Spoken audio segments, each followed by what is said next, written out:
Okay. Okay.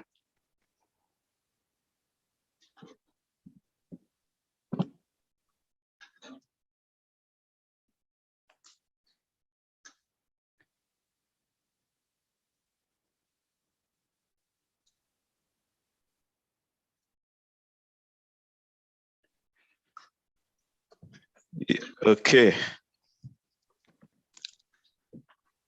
Okay. Yeah.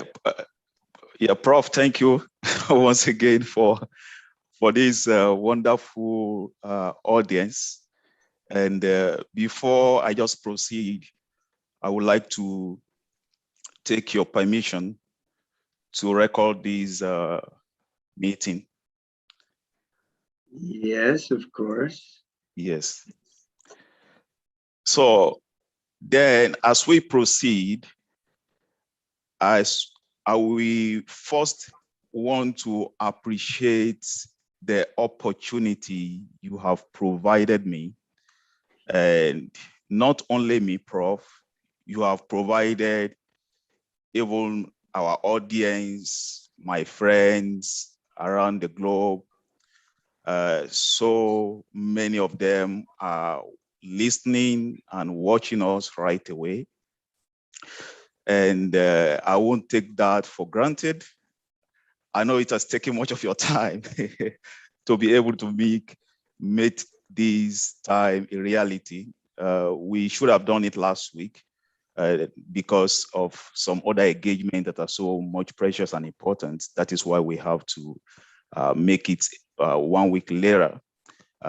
So I really want to appreciate your audience, your time, and the type of heart that you have to give back to the society, because the program we're having right now is not really for you. It's for me, it's for my friends, it's for people all over the world. Thank you for having this type of heart, this type of mind to be able to give back to the society. Thank you so much, Prof. You're welcome. Yes. Yeah, Prof, what forms our discussion today, like I've mentioned in our previous meetings, that today's meeting is going to be more of your own success story and how you've been able to weather the storm, go this distance, and be able to be successful as you are. And first time I saw your CV, I laid my hands on your CV, like I told you. I was so impressed. And from that time on, I always had that mind to have a moment where we can talk, in a more bigger forum regarding some of your accomplishments. And this is why we're having today's meeting. And it will be so interactive, but what we want to do as we start is to have an expansive discussion, okay? Then after the discussion, and we can give time to our audience, the participants, to join the Zoom.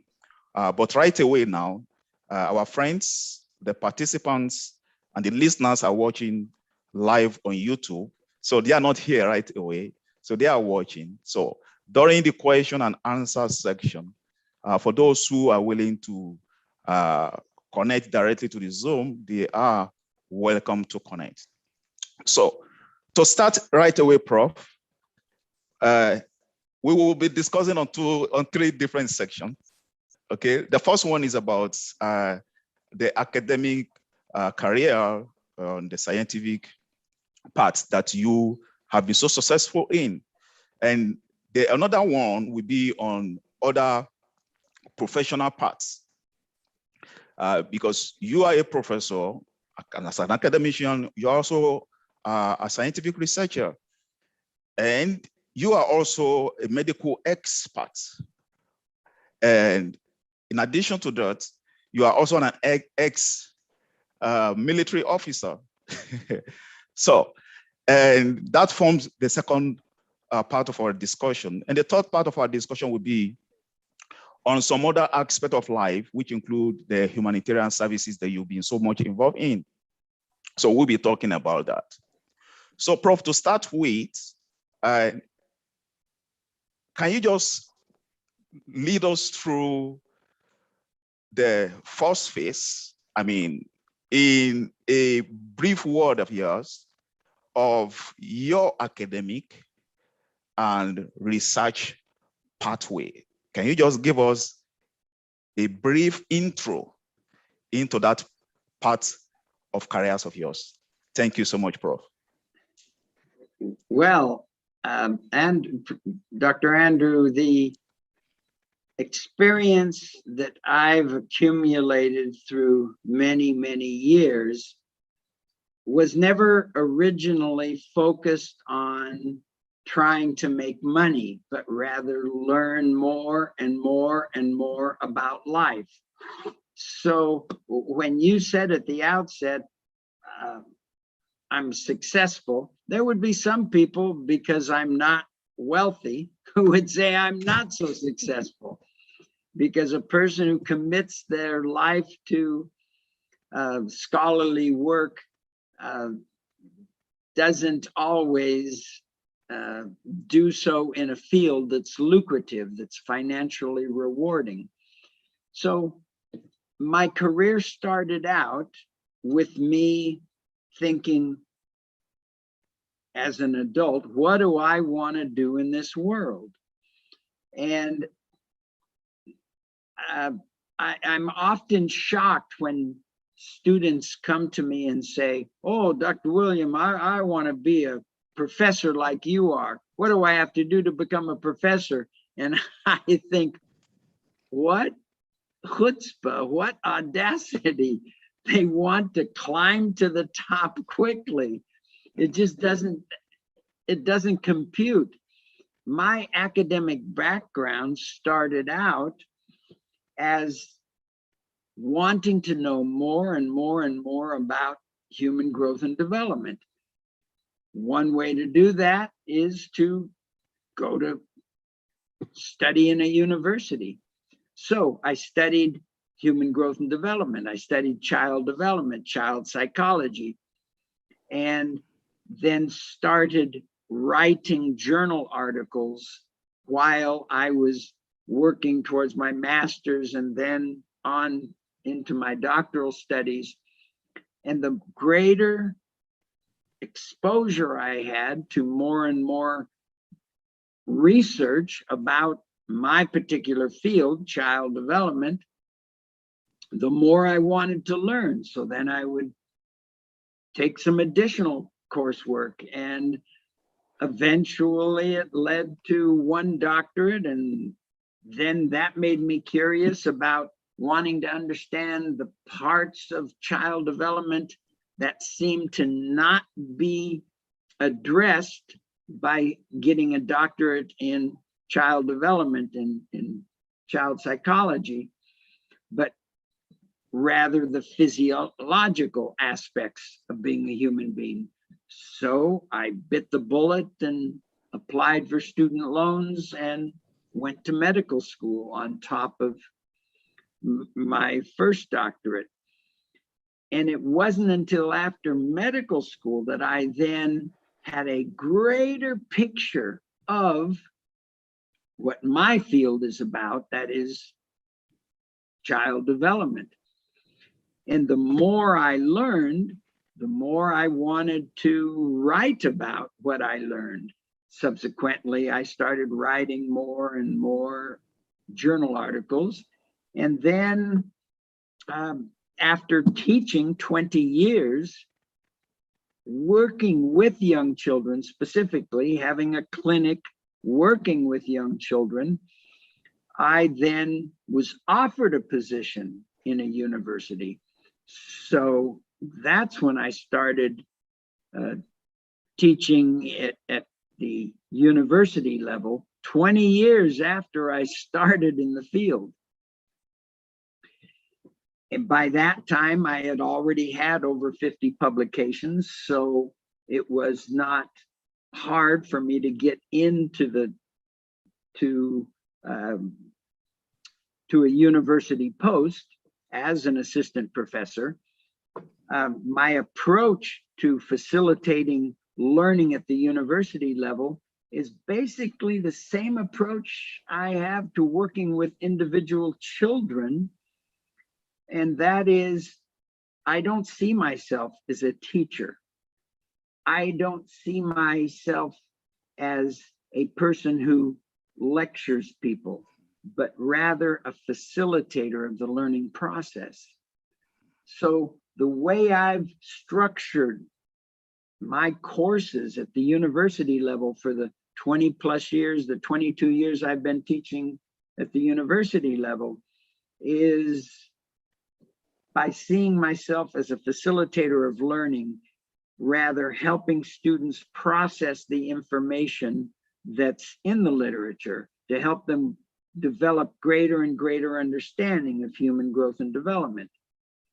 And in terms of my research, I've stayed on a regimen of continuous writing, partially because when you become a university professor, at least in the United States, there's a rule that you have to do 2 publications a year when you're teaching in a major university. And so that kind of precipitates one keeping their thought on the next article to write when you have that basic requirement of 2 publications a year anyway.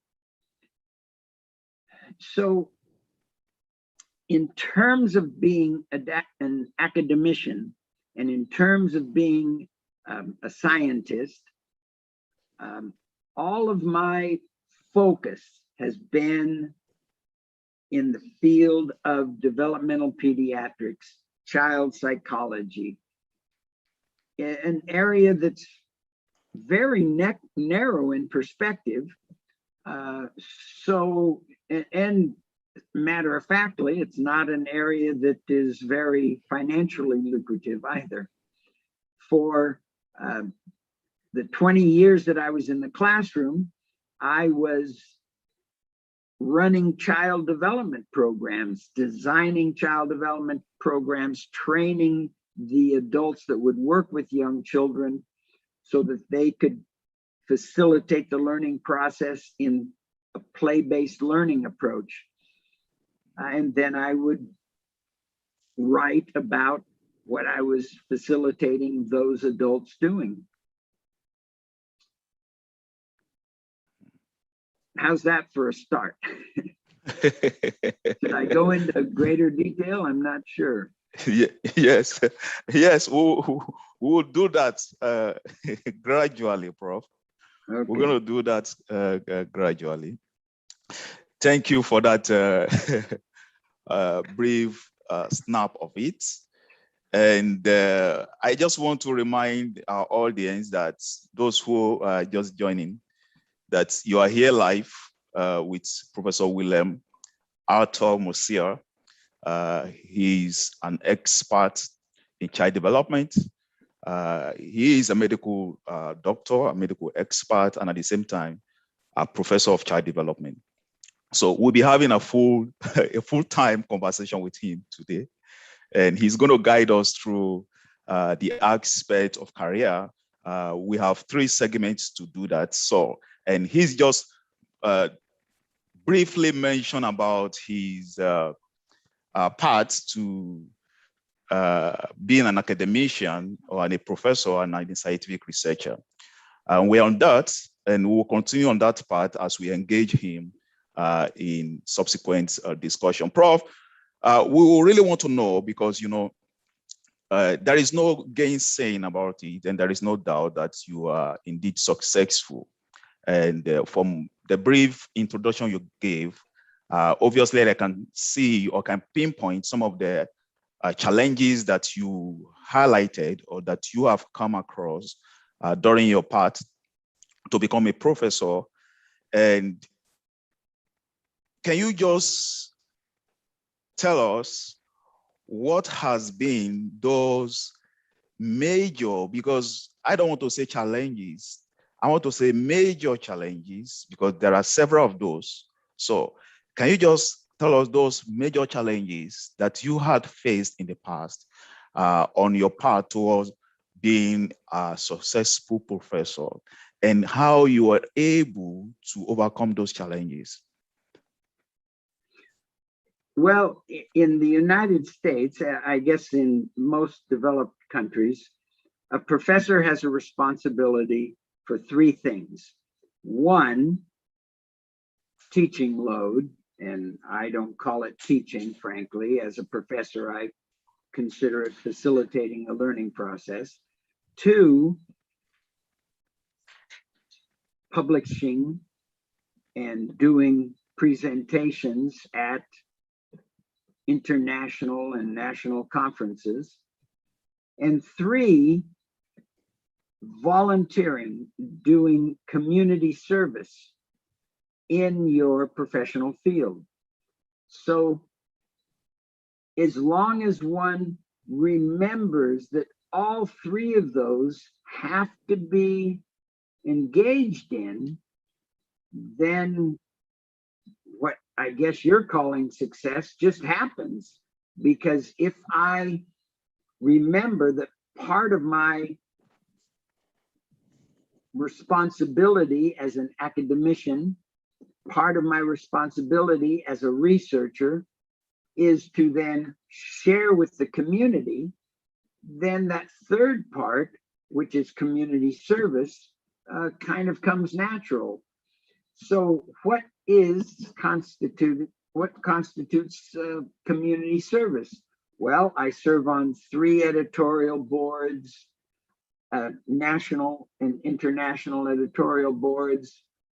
I sit on the executive board of 2 different agencies, child development entities, and I volunteer, like presently working with the Syrian refugee population in the refugee center for disabled children here in Istanbul who happen to be Syrian refugees. And so that kind of community service involvement is a very important component of being a successful academician and researcher. Why you were just mentioning, or why you were speaking about those challenges, Prof, you also hinted about doing your work as a teacher and at the same time as a scientific writer. And there is no, for those who are outside the field, that might not be able to see that there is a kind of a difference between being a teacher and a scientific researcher, because you could majorly be a professor who is dedicated to teaching and at the same time be a professor, for instance, dedicated to research work. So there is kind of a thin line between this part, Prof.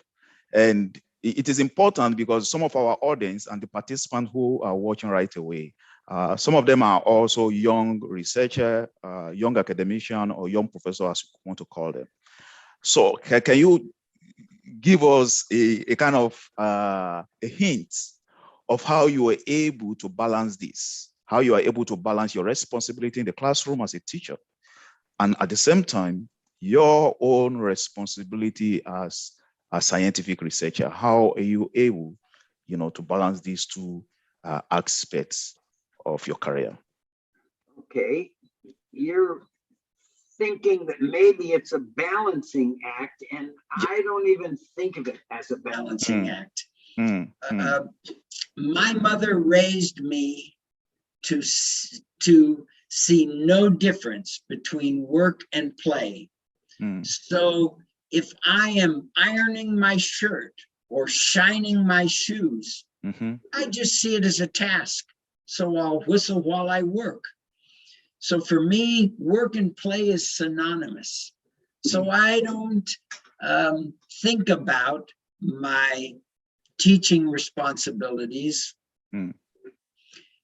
as separate from my research responsibilities and separate from my community service responsibilities. I see them all intertwined because one, the students in the classroom learn best when the professor is not lecturing, but instead giving real examples that the student then can imagine in their mind's eye. Oh, that's how this works. And because of my ample experience, I have anecdote after anecdote. I use examples from my research, examples from my community service, the humanitarian missions I go on,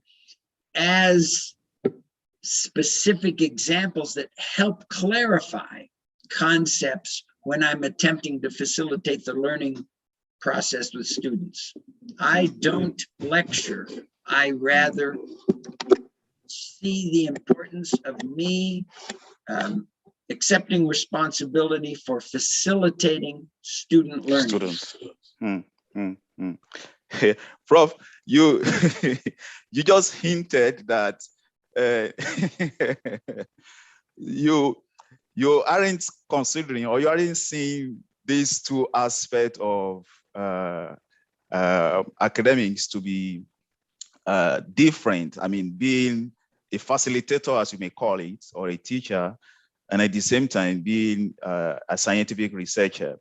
And that means that you must have been a very hardworking individual, because I think I will I would love to remind our participants and the audience that just in the space of last year, 2020, and this year, I have list of book chapters that you have written. For instance, you wrote The Relationship of Classroom Behavior in Income Inequality to Literacy in Early Childhood. This is a book chapter and published this year and in a renowned journal.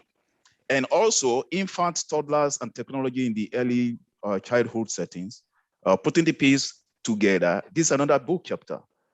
This year, another one, the Psychology of Motor Learning in Artistic Gymnastic.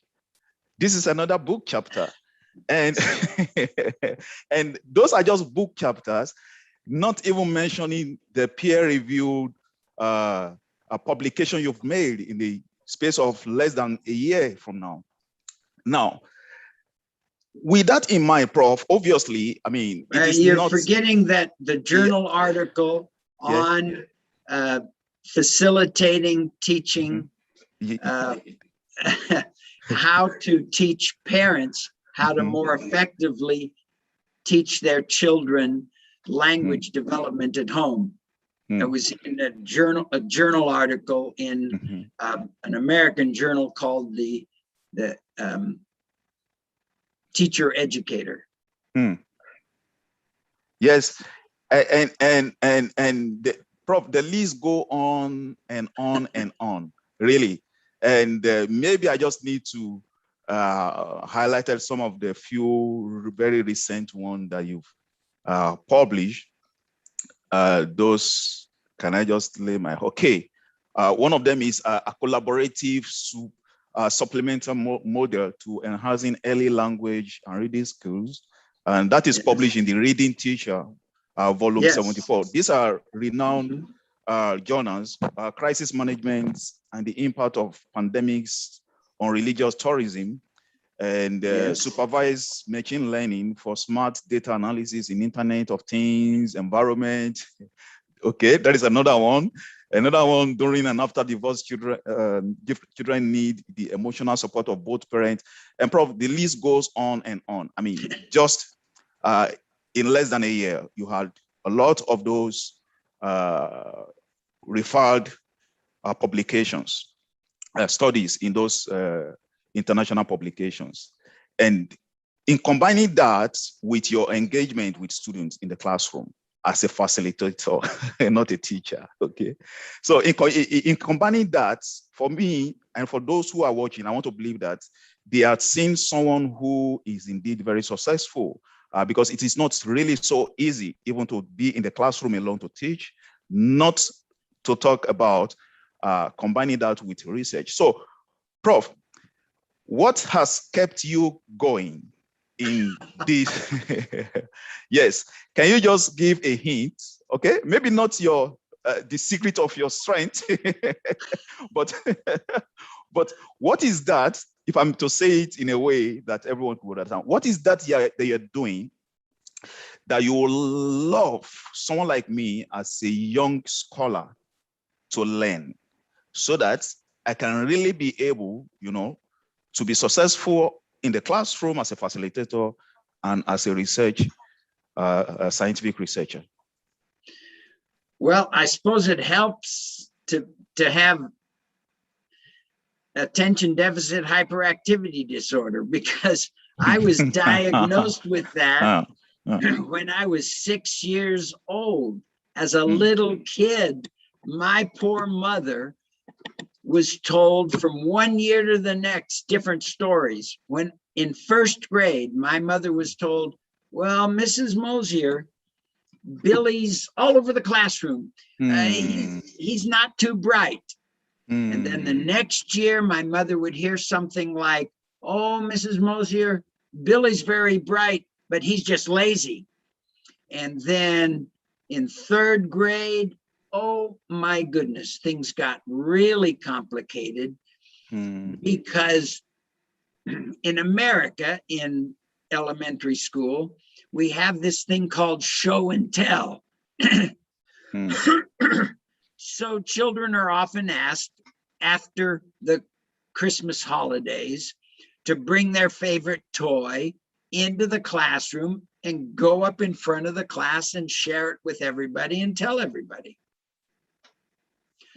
So all of these kids were bringing things into the classroom, and I didn't have anything in my hands. And so the teacher, I remember him like it was yesterday, Mr. Tomlin, he thought, that's Billy again. He didn't do his homework assignment. So he went through everybody in the class except me. And then he said, okay, get your math books out. And I raised my hand and said, oh, but you forgot about me. He said, well, you don't have anything. He said, oh, yes, I do. So I went up to the front of the classroom. Now, some of your listeners are going to be a little startled by this, but that's the nature of attention deficit hyperactivity disorder. We're very spontaneous little children. So as an 8-year-old, I go up in front of the classroom, I unbuckle my belt, unzip my pants, pull down my jeans, and show the children my special cowboy underpants, which was my favorite Christmas present. Oh boy, did I get in trouble for that. So the school referred my mother to a child psychiatrist. They said, so my poor mother, when I was growing up with such a high energy little boy, she didn't know from one year to the next if I was lazy, crazy, or stupid, because she would hear a different story each year from the teachers who lacked patience with a child who just is a high energy kid. So to answer your question, I'm high energy by nature. Most people need cups of coffee to keep their energy level up. I'm just high energy by nature. So, so for me, it just comes easy. comes natural. Mm. Plus, I was raised with the work ethic. My father was just a blue collar worker. Now, in English, blue collar worker. Oh, I'm wearing a blue shirt, so that might confuse people. In English vernacular, blue collar worker means just a laborer, a common laborer, rather than a white collar worker who's like your shirt has a white collar there. So under your sweater, it's a white collar. That typically is indicative in English of people with more prestigious jobs. So my father was just a truck driver all my life. So I didn't have any push toward going to college from my family. Neither of my parents went to college. But I had this mother who just loved to help us kids learn stuff. And so my mother would read us chapters from the encyclopedia every day when we'd come home from school. And every night at bedtime, she'd read a story. So I just fell in love with learning. And when you're raised in a lower middle class family in America, you tend to get conditioned into the work ethic, so that I combine work and play. I don't separate. I don't think of, oh, it's Friday. Oh, good. Now I can rest all Saturday and Sunday. No, like right now, it's Sunday and here we're doing this. And right before this, guess what I was doing? I was doing a Zoom call speech about child development for the Virgin Islands. So people ask me to do things and I just say, okay, let's do it. I want to help people learn.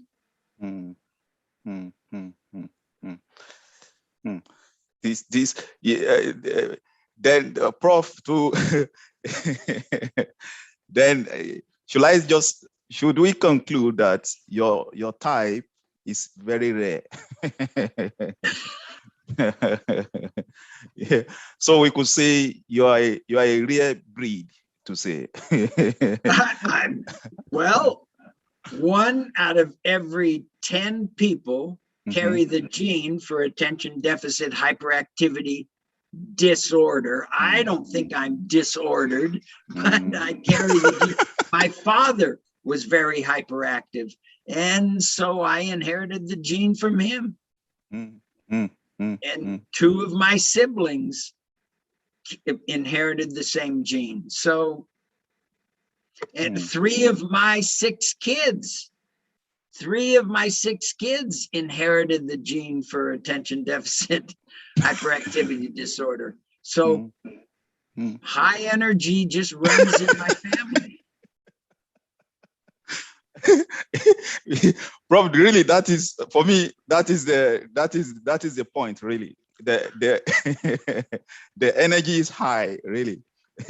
You know, I used to look at myself thinking that I'm hardworking, but really, when I look at your accomplishments, I'm not talking about all what you've done in the last 30 years. I mean, that one is, I'm not near to come by. So I'm just talking about what you are doing presently, and maybe in the space of 1 year, your scientific output as well. And it reminds me that I'm really not as hardworking as I think I used to. Yeah. Oh my goodness. Well, I hope I'm not saying anything to make you feel no, Prof. No, Prof. This is it.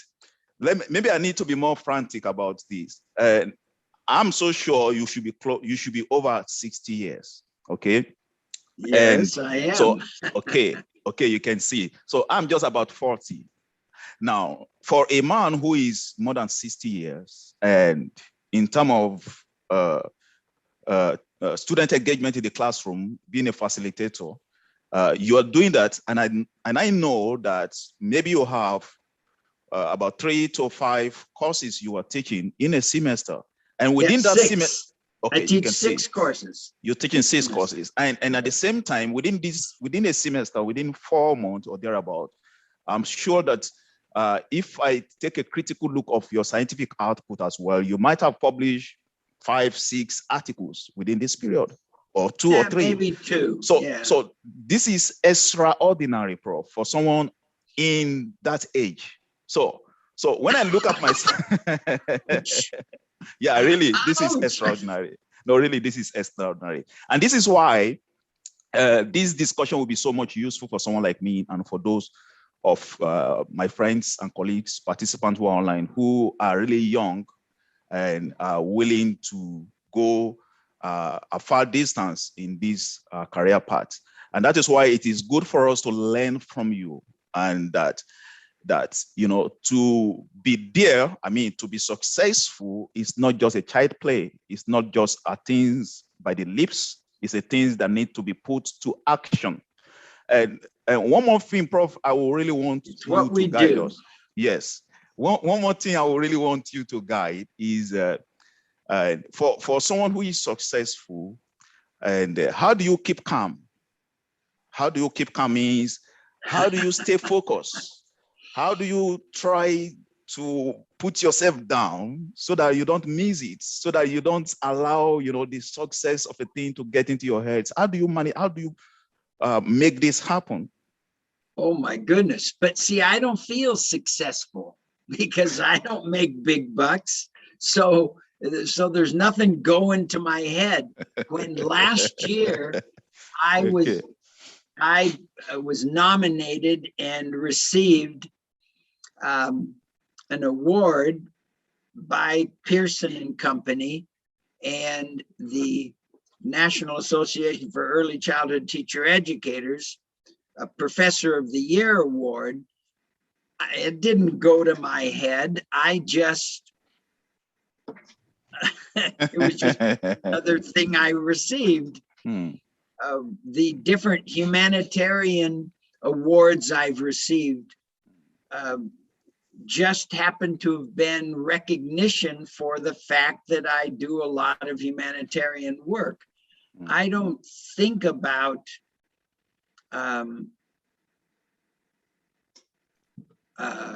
patting myself on the back for doing what I do. It's part of the motivation I've had since as long as I can remember. Even when I was a little kid, I thought of the importance of giving back to society, the importance of helping the community. That's why my community engagement is so strong. I give with no remuneration, no economic gain. 3 days a week, I diagnose children at the Syrian Refugee Rehabilitation Center and then teach the staff how to work with those children with special needs. I just volunteer my time doing that. Just as for many years, I did humanitarian missions throughout the world.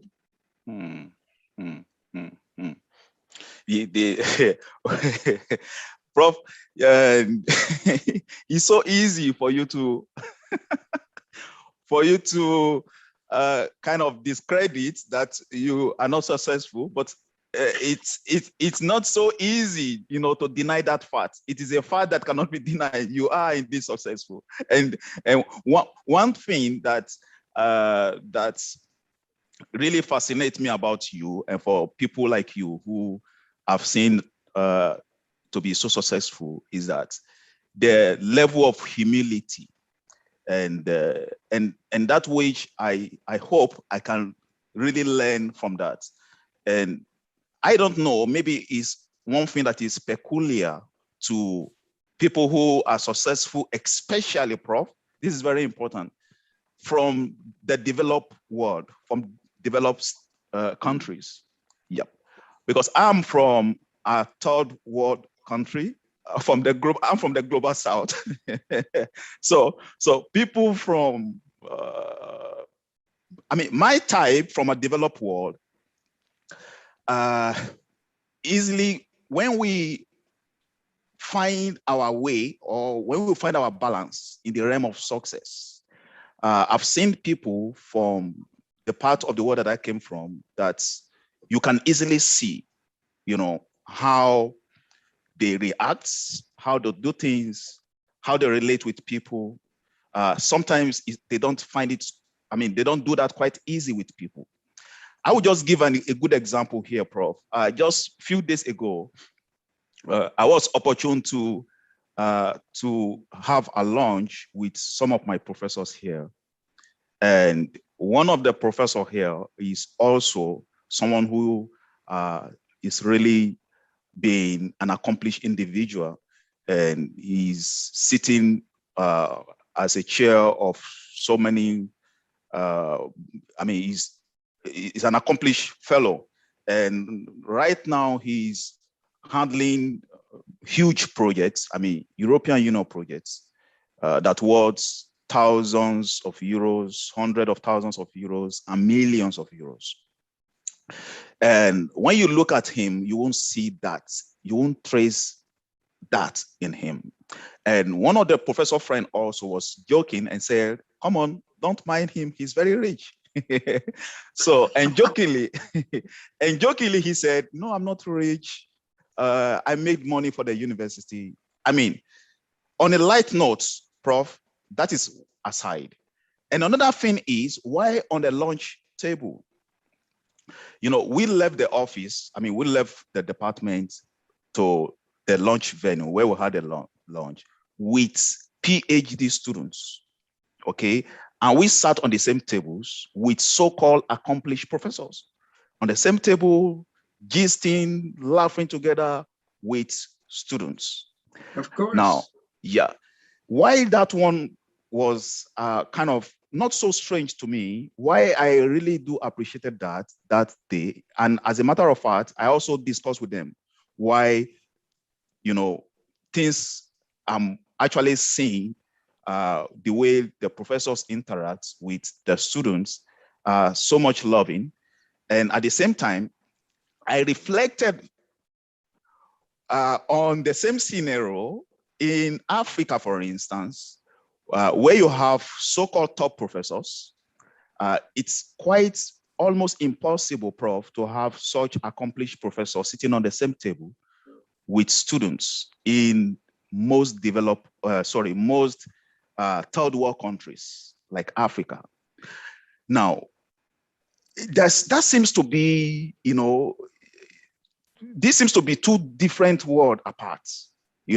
Where you find individuals who are accomplished, who are successful in developed world, why you see them so humble, easily relate with fellow friends, even relate, for instance, professor relates with students, undergraduate students, even graduate students, laughing and discussing without any form of segregation.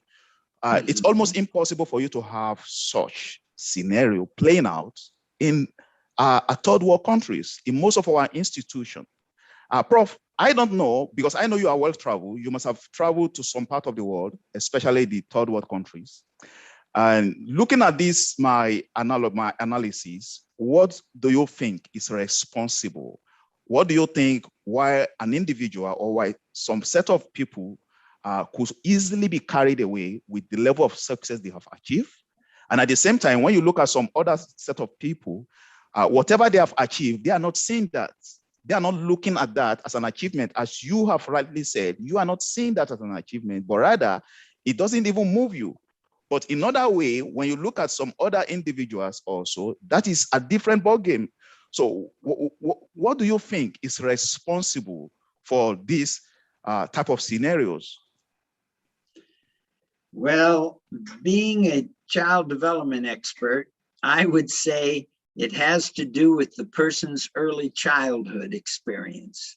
In other words, if in the first 3 years of life, the person didn't have a healthy attachment with whoever their initial caregiver was, and that's usually the mother figure, if they didn't have a healthy attachment, a healthy bond, then they'll have difficulty seeing our common humanity with others when they grow up. And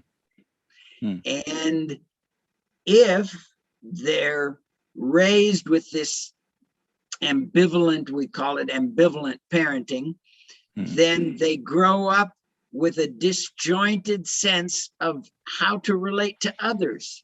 So that they might then, if they outperform others, think, oh, I'm better than. When that's not the case. The motivation for everything I do is to give back to society. And that's because my early childhood training, I heard my mother say all the time, we pass this way but once, we only have one life to live, so any good that I can do, I need to do it, because I won't have another chance to do something good in this world than in this moment in time. This is really a lesson, Prof. Yeah, this is all really about early childhood experience.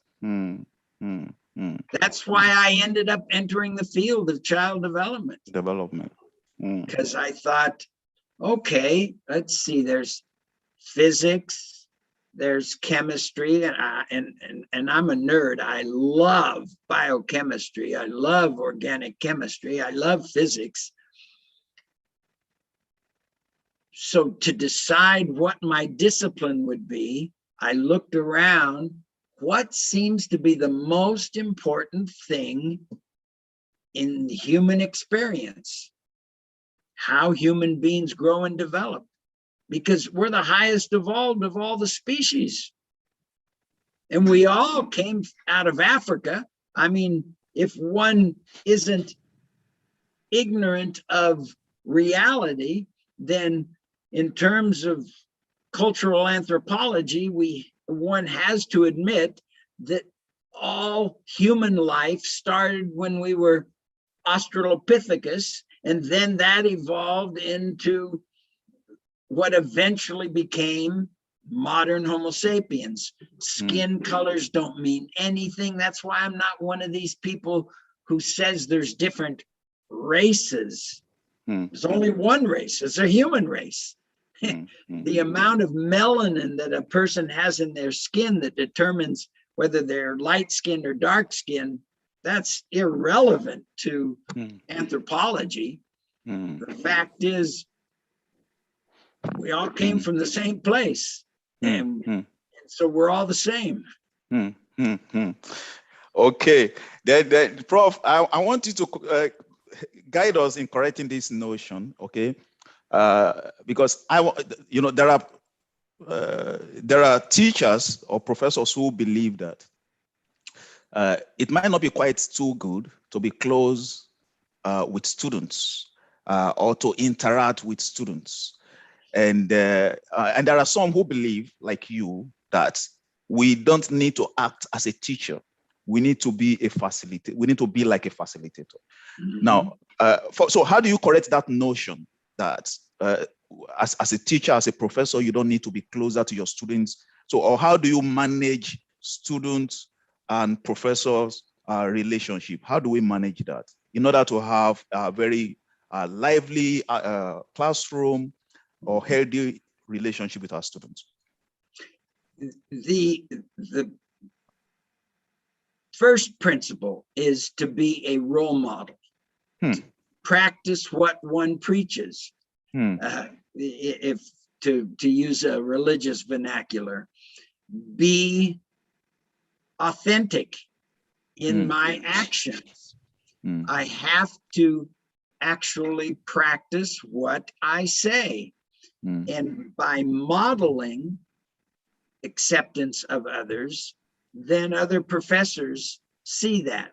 Now, clearly, there are professors who, like you talking about, who want to see themselves a step above the student, the learner.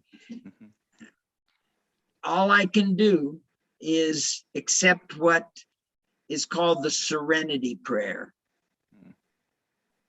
Realize there's things in this world that I can change and things in this world that I can't change.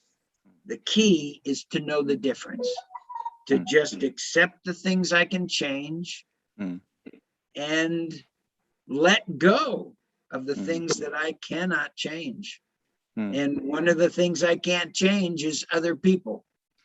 As a licensed psychotherapist, I can certainly help facilitate individuals developing self-awareness, but I can't push the river. I can't force them to change. This is true, Prof. Absolutely. Yeah, this is actually true. And I mean, it's good to just also mention that you are not just saying this, especially maybe for our participants, those who are viewing on YouTube, that Professor William isn't just saying this. He's someone I know personally. And as a matter of fact, Prof, maybe I should say this to your presence. And I've interacted, I mean, indirectly or directly with some students, okay? And who knows you? And yes. If I may say one of the words one of them said about a week ago, he said, "Do you know Professor Williams?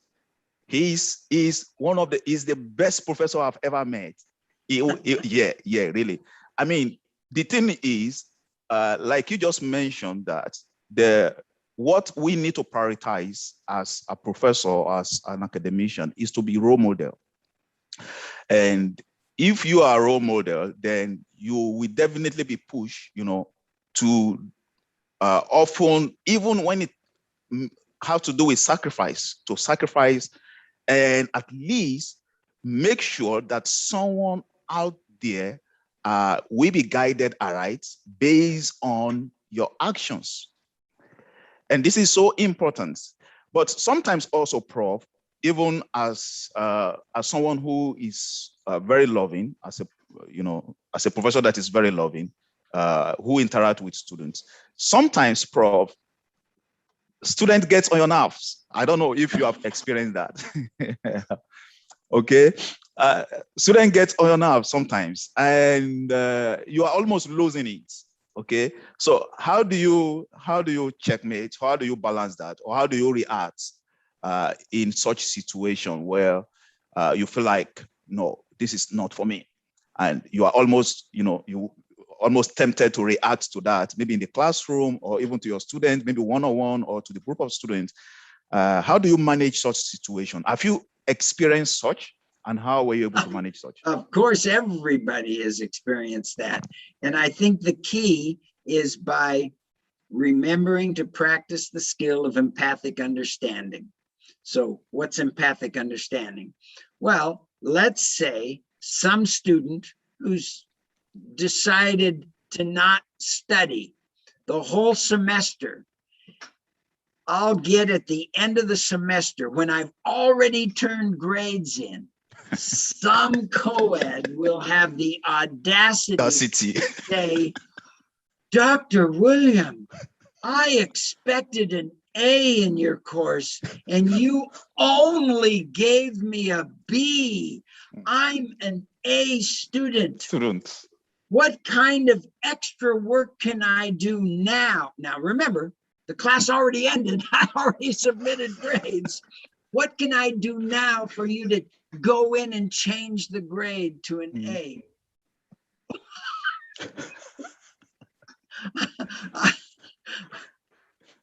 I don't lose it, because I try and put myself in that student's shoes. I understand that it's never the male students.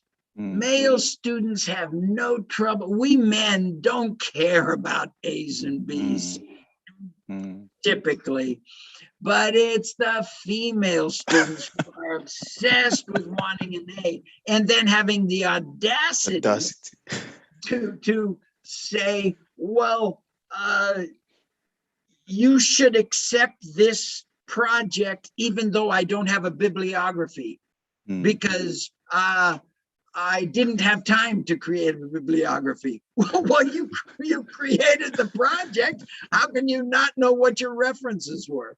Well, so I just listened to the person and feedback with what we refer to as empathic understanding. It's a therapeutic model that means when the person says, "Oh, Dr. William, I deserve an A. What can I do to get an A?" I'll just paraphrase and say something. I'll text the person back and say, "You sure are disappointed about this letter grade of B, and you wish there was something that could be done to turn this B into an A." And I leave it at that. She'll type back, and the reason I say she, nothing against females, I'm just saying typically it's a female student who's whining about a grade. So they'll type back and say, "Yes, but you didn't answer. Are you going to give me an A or not?" You sure do. And so then I'll send back another message, staying with the person's feeling, not getting caught up in me lecturing the person about their not completing their work or not having it follow the rubric, because I'm a fond believer in rubrics. So if the student doesn't follow the rubric, I'm protected. So, but rather than bringing that up, just keep restating. You're just so frustrated that you're not getting an A that you want to talk to me more about it. And I'll leave it at that. Then maybe the person will text me again, and then I'll communicate another empathic response until the person finally accepts reality.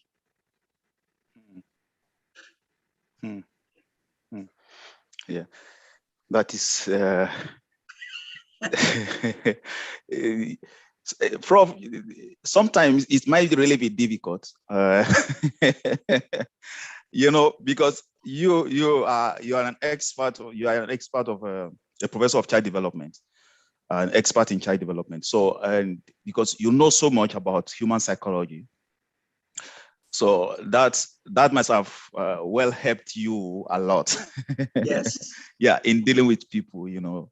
Because you know we have different temperaments, you know, as individuals. Some are not so calm, you know, and absolutely. Some of us, you know, we don't waste time to react to issues. We are not so patient, you know, and in all this, Prof.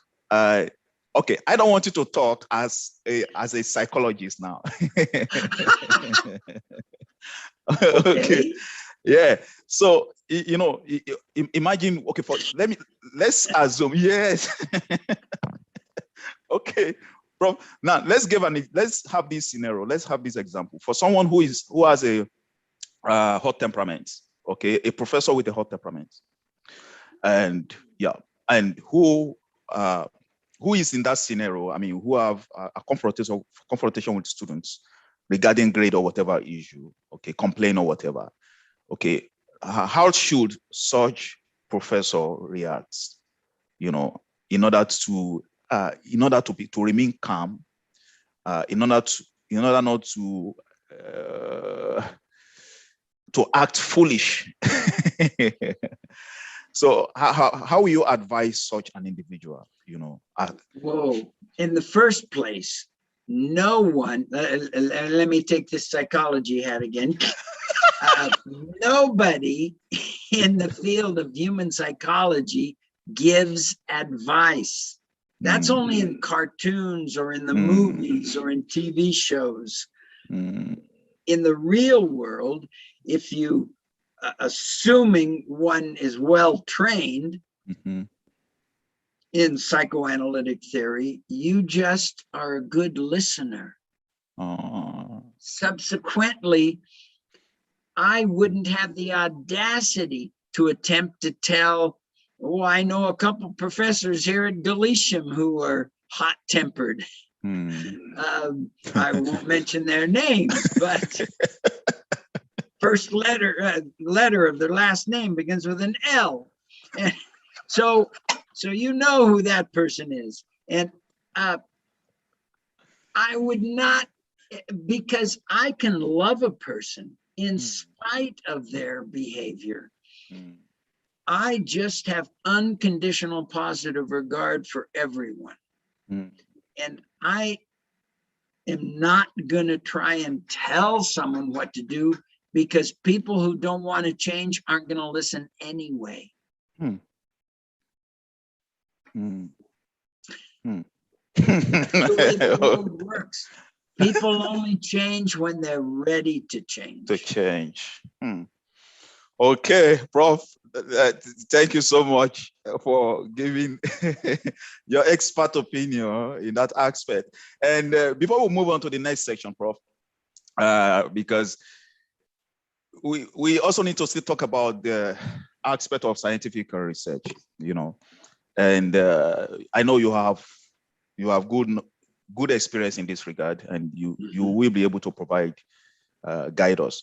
And Prof, one of the most challenging thing, not challenging, I mean, one of the experiences in that aspect of scientific research is the process of submitting a manuscript to a journal and getting a rejection. Okay. And so let me just ask this question directly. How do you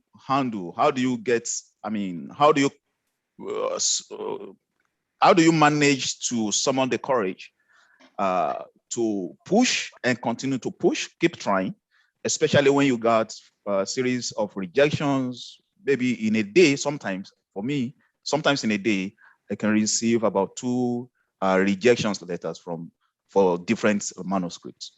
So how will you advise, or so not advise, what has been what has been the motivation that guides you to keep pushing, not get discouraged? Because I've heard people saying, oh, maybe I'm going to quit this aspect of writing scientific, is demoralizing, is discouraging, especially when sometimes you get negative feedback from reviewers. Some of the comments sometimes could be derogatory. So how do you handle such?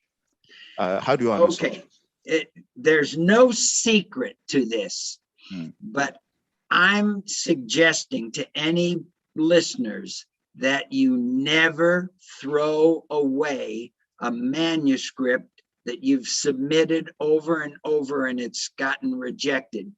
I'll give you an example. A manuscript that I submitted 10 years ago to several journals, I couldn't get published. You got to remember that the peer review boards sometimes have people with their own peculiar agendas. And so it isn't really that your article was bad. It's that the particular reviewers just had a bad day. So, because I have read articles in the journals that I've submitted an article to that I'm thinking, how did this one get accepted and mine didn't? That's happened scores and scores and scores of times. So here's an interesting thing. An article that I submitted on the importance of playground, how we design early childhood outdoor activities for children, that was rejected 10 years ago by 3 different journals. I've held on to until the right moment. And guess what? A major publisher, IGI, is coming out with a book on that topic. And so I've submitted it and it's been accepted. So So never throw your articles away, because you'll find a publisher somewhere eventually, you know, assuming you're writing well anyway. You just have to update the reference list. That's all. Yeah, thank you so much, Prof. Thank you for this insight. Maybe I will need to inform our participants, our listeners, that they can also put in their questions on the YouTube. We could also see that and attend to that. And for those who would like to directly speak to Professor Williams, we'll do that in the question and answer section. But if you want to type your question, you can put that also in the chat box. Thank you so much, Prof. Prof, before leaving this particular section of academics, and I will really want you to give, okay, before that, I remember when I was pretty young, Prof, one of my aspirations when I was pretty young is to become a professor. And, and really, I mean, I don't know, but I don't know how the mindset came from, but I really thank God now that I'm not full professor yet, but I'm on that path. Now, I will really want you to kind of advise someone like me about 30 years ago, okay? Someone in the high school now, or someone in the undergrad now, or someone in the master's class now, or a PhD student now, who is listening or who will watch the video, and who have this aspiration of becoming a successful professor like you, successful scientific researcher like you. What form of advice specifically in this part of career will you give such individual? Well, number one, as I said at the outset, I'm dumbfounded every time I hear one of my graduate students say, "Oh, Dr. William, my goal is to be a professor like you." I'm telling you, when I was getting my master's degree, my thought never started at, I'm going to be a university professor. It was, how can I better facilitate the learning of young children? So it wasn't until I'd been doing this so long, 20 years, that then I was asked to apply for a university position. So I had been for 10 years already as an adjunct instructor, teaching courses at local colleges, at local community universities. And I just thought that was a side gig to, to my primary role. Whoa.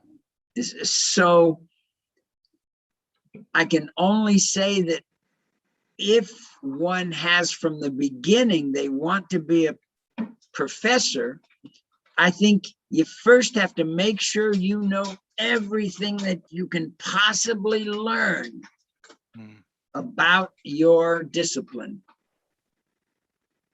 That's what I spent my life doing. That's why I ended up with 2 doctorates, because I didn't want to just understand human psychology. I wanted to understand the medical aspects of what makes a human being human. And once you put those 2 together, oh boy, it's like a light bulb.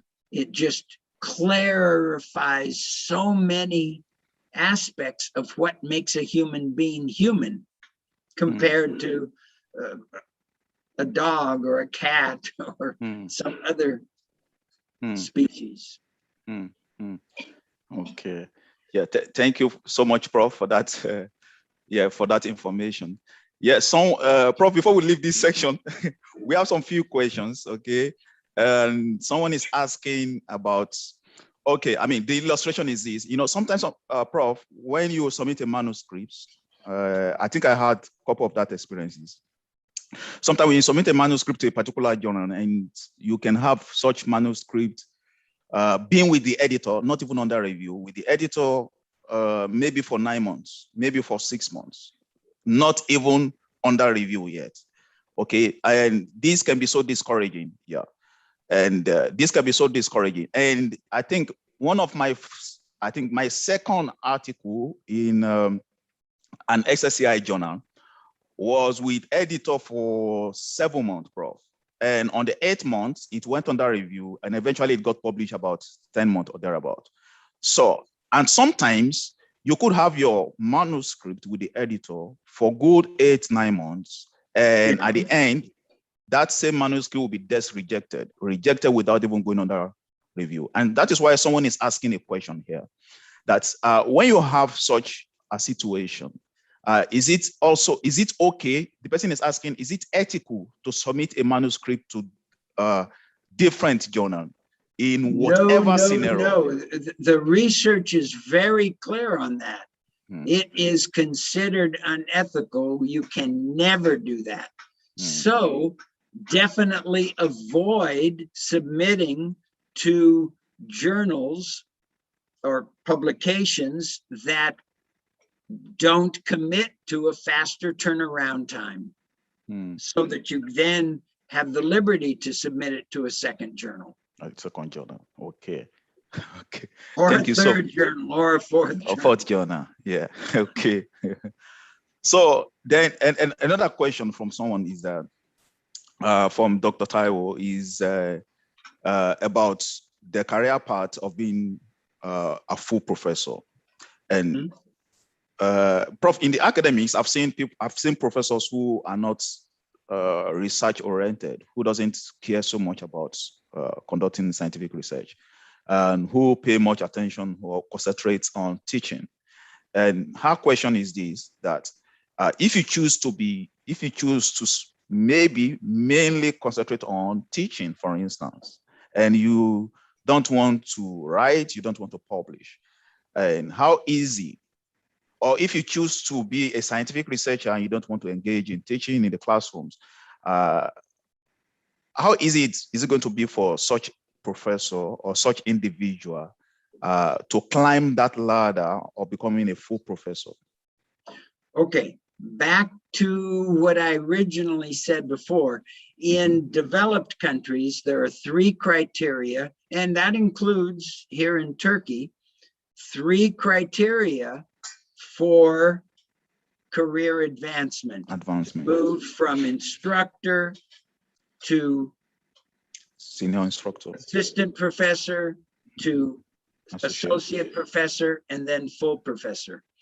So to go those 4 rungs requires a specific number of publications, respectable student responses on the questionnaires at the end of the course, questionnaires about, was this professor giving me a good class? And the third part, community service, serving on editorial boards, serving on executive boards of associations in your profession. All 3 have equal weight. So if a person's goal is to not just stay at associate professor forever, but eventually be promoted to full professor, you got to publish. That's why there's this phrase in English called publish or perish. You don't get to keep advancing if you don't keep publishing. And so a person who says, I've heard many instructors say, oh, my only love is just teaching students, and then I'll maybe go into their classroom and watch them in their classroom. Well, they're not even that good of a facilitator of learning anyway, but they're saying they're passion is just teaching. Well, part of accepting the responsibility for facilitating the learning process of adults, because that's what our college students are, adult learners. Adult, yeah. Is understanding learning theory well enough to realize how most effectively to facilitate the learning process, as opposed to stifle an interest in active learning. We have to actively engage the students, being equal partners in the learning process.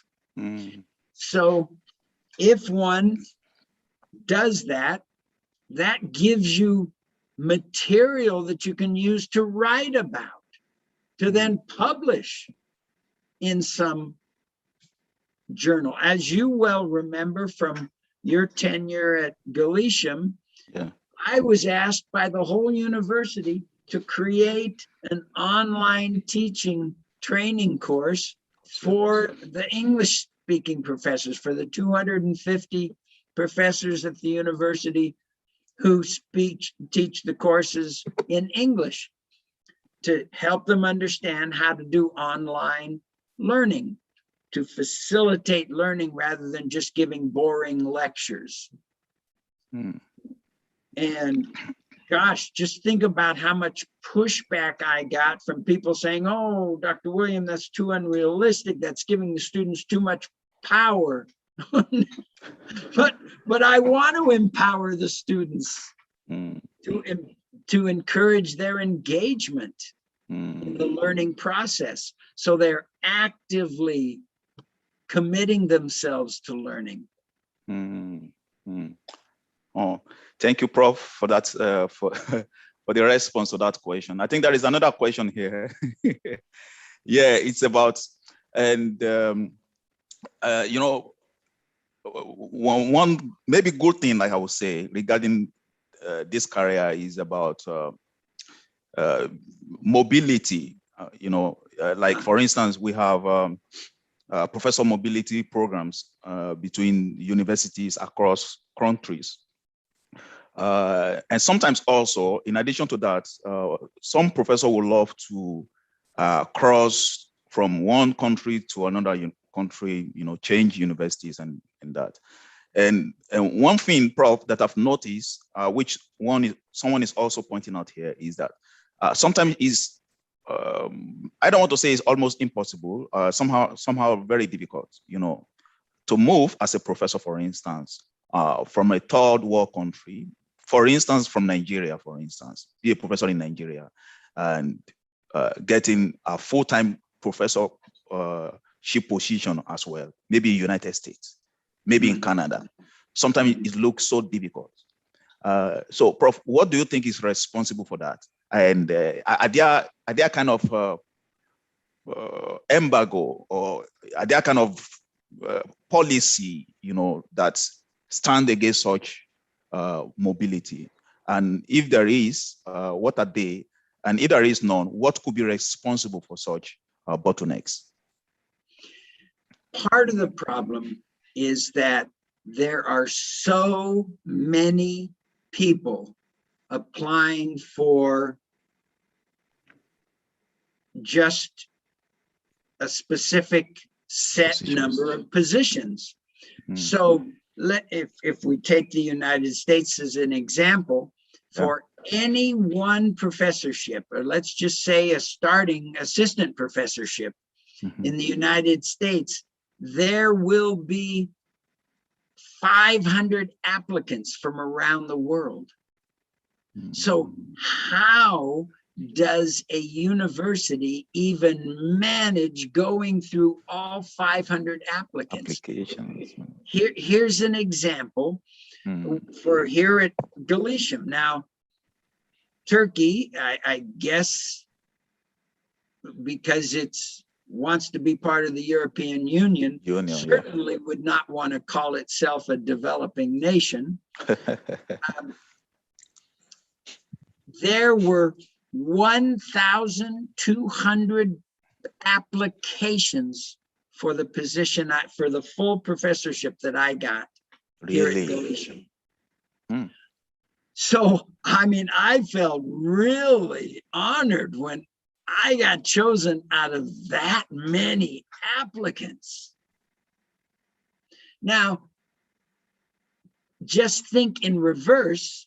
In the United States, if there are professors from Nigeria who have the same qualifications as some applicant who's a Native American, who's a native-born American, then that individual university has less paperwork to do. So what are the fields that are easier for professors from other countries to get jobs in America or Canada? Mostly in engineering, because there'll maybe only be 250 applicants for every engineering professorship, as opposed to 500. 500. If it's a professorship in history or English or psychology. So if it's in one of the engineering fields, it's a smaller pool.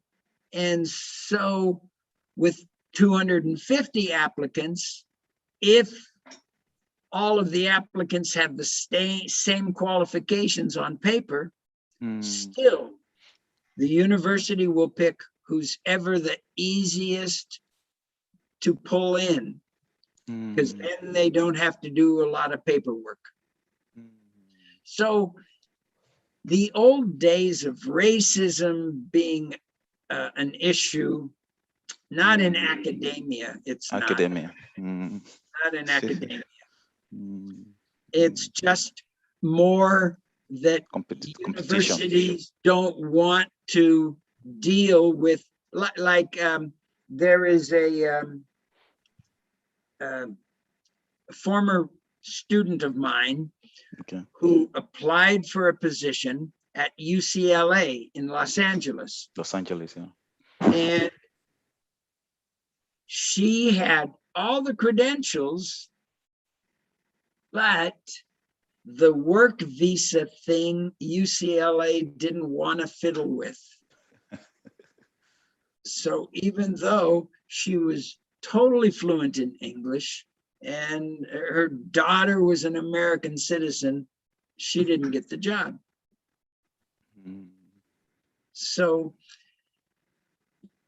from academic standpoint, it's mostly universities don't want the hassle of the paperwork they have to submit to the Department of the Interior to get the paperwork requirements completed to get a, quote, foreign professor approved.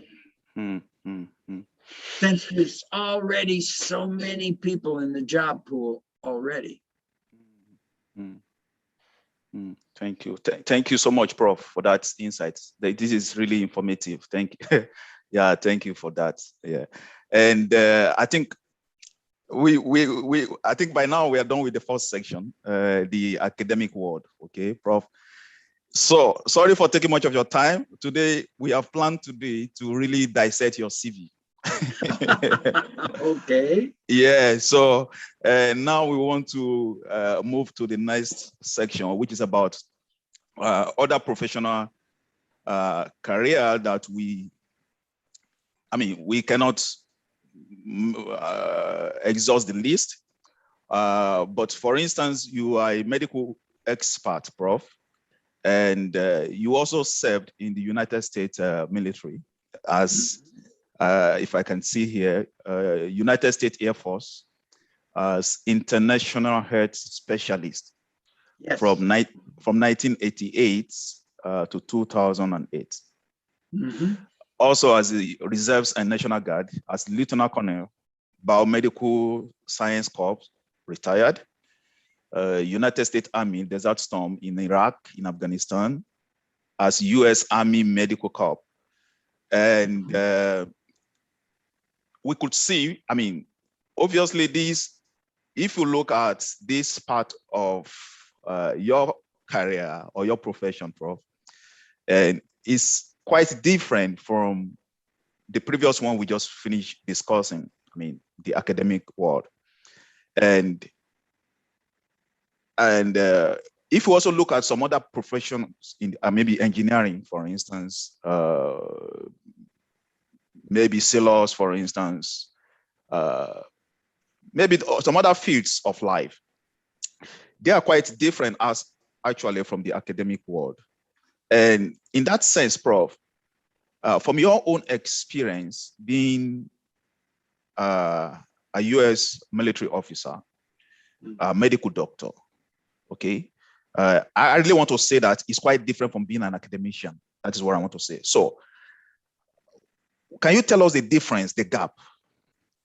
Well, I hear people asking about that frequently. And for me, I just see it as part of the building my career expertise, because in the military, I would work with children. And so when you do developmental pediatrics, when you're working with children, whether it's in the military or on humanitarian missions, that's still part of what I do anyway. So I'm just seeing it as an additional thing that I have done to enhance my skill level in my profession. For example, all 20 years while I was a senior officer in the military, I would still teach university courses because they always want military officers who happen to be in a specialty. So I would teach developmental psychology when I was stationed at one location, or family psychology. I remember when I was stationed in Texas, I would just get asked, oh, Dr. William, will you please teach a course at this university? So I've taught at in the Baylor system. I don't know if you're familiar with Baylor University in Texas. I've taught in the University of Texas system. I've taught at George Washington University in the District of Columbia. I've taught in several universities in the state of California, because when you get stationed somewhere, the military has courses that they want to offer their soldiers for continuing education, so their soldiers can be working on getting a college degree. So I would be contracted by universities to teach those courses. Yeah, thank you, Prof. And maybe for you, you might not have obviously seen the difference between these two parts, but maybe we should talk about, yes, Prof, maybe we should talk about the work ethics in these two fields that we just mentioned. I mean, in the academics, for instance, and in the military, for instance. So I want to believe that the military will have distinct work ethic. So, and if that is the case, which I want to suggest it is, Ken, how do you think that someone who is a military officer, for instance, like you, with the work ethics in the military, for instance, and do you think that those work ethics in the military are also admissible, or maybe let me find the right word, admissible or consistent with, or it can also be applied, or yes, can be applied also, yes, in the academic world. Do you think? Absolutely. In fact, my work ethic was established by my parents when I was little. So for me, when I entered the military, it was easy for the rigid work ethic of the military. Because I was used to that from my childhood. And then that easily carried over to me in academia to be self-regulating instead of expecting someone to say, oh, you need to publish. No, the work ethic in the military is you got to do this, this, this, and this. And that's what you got to do.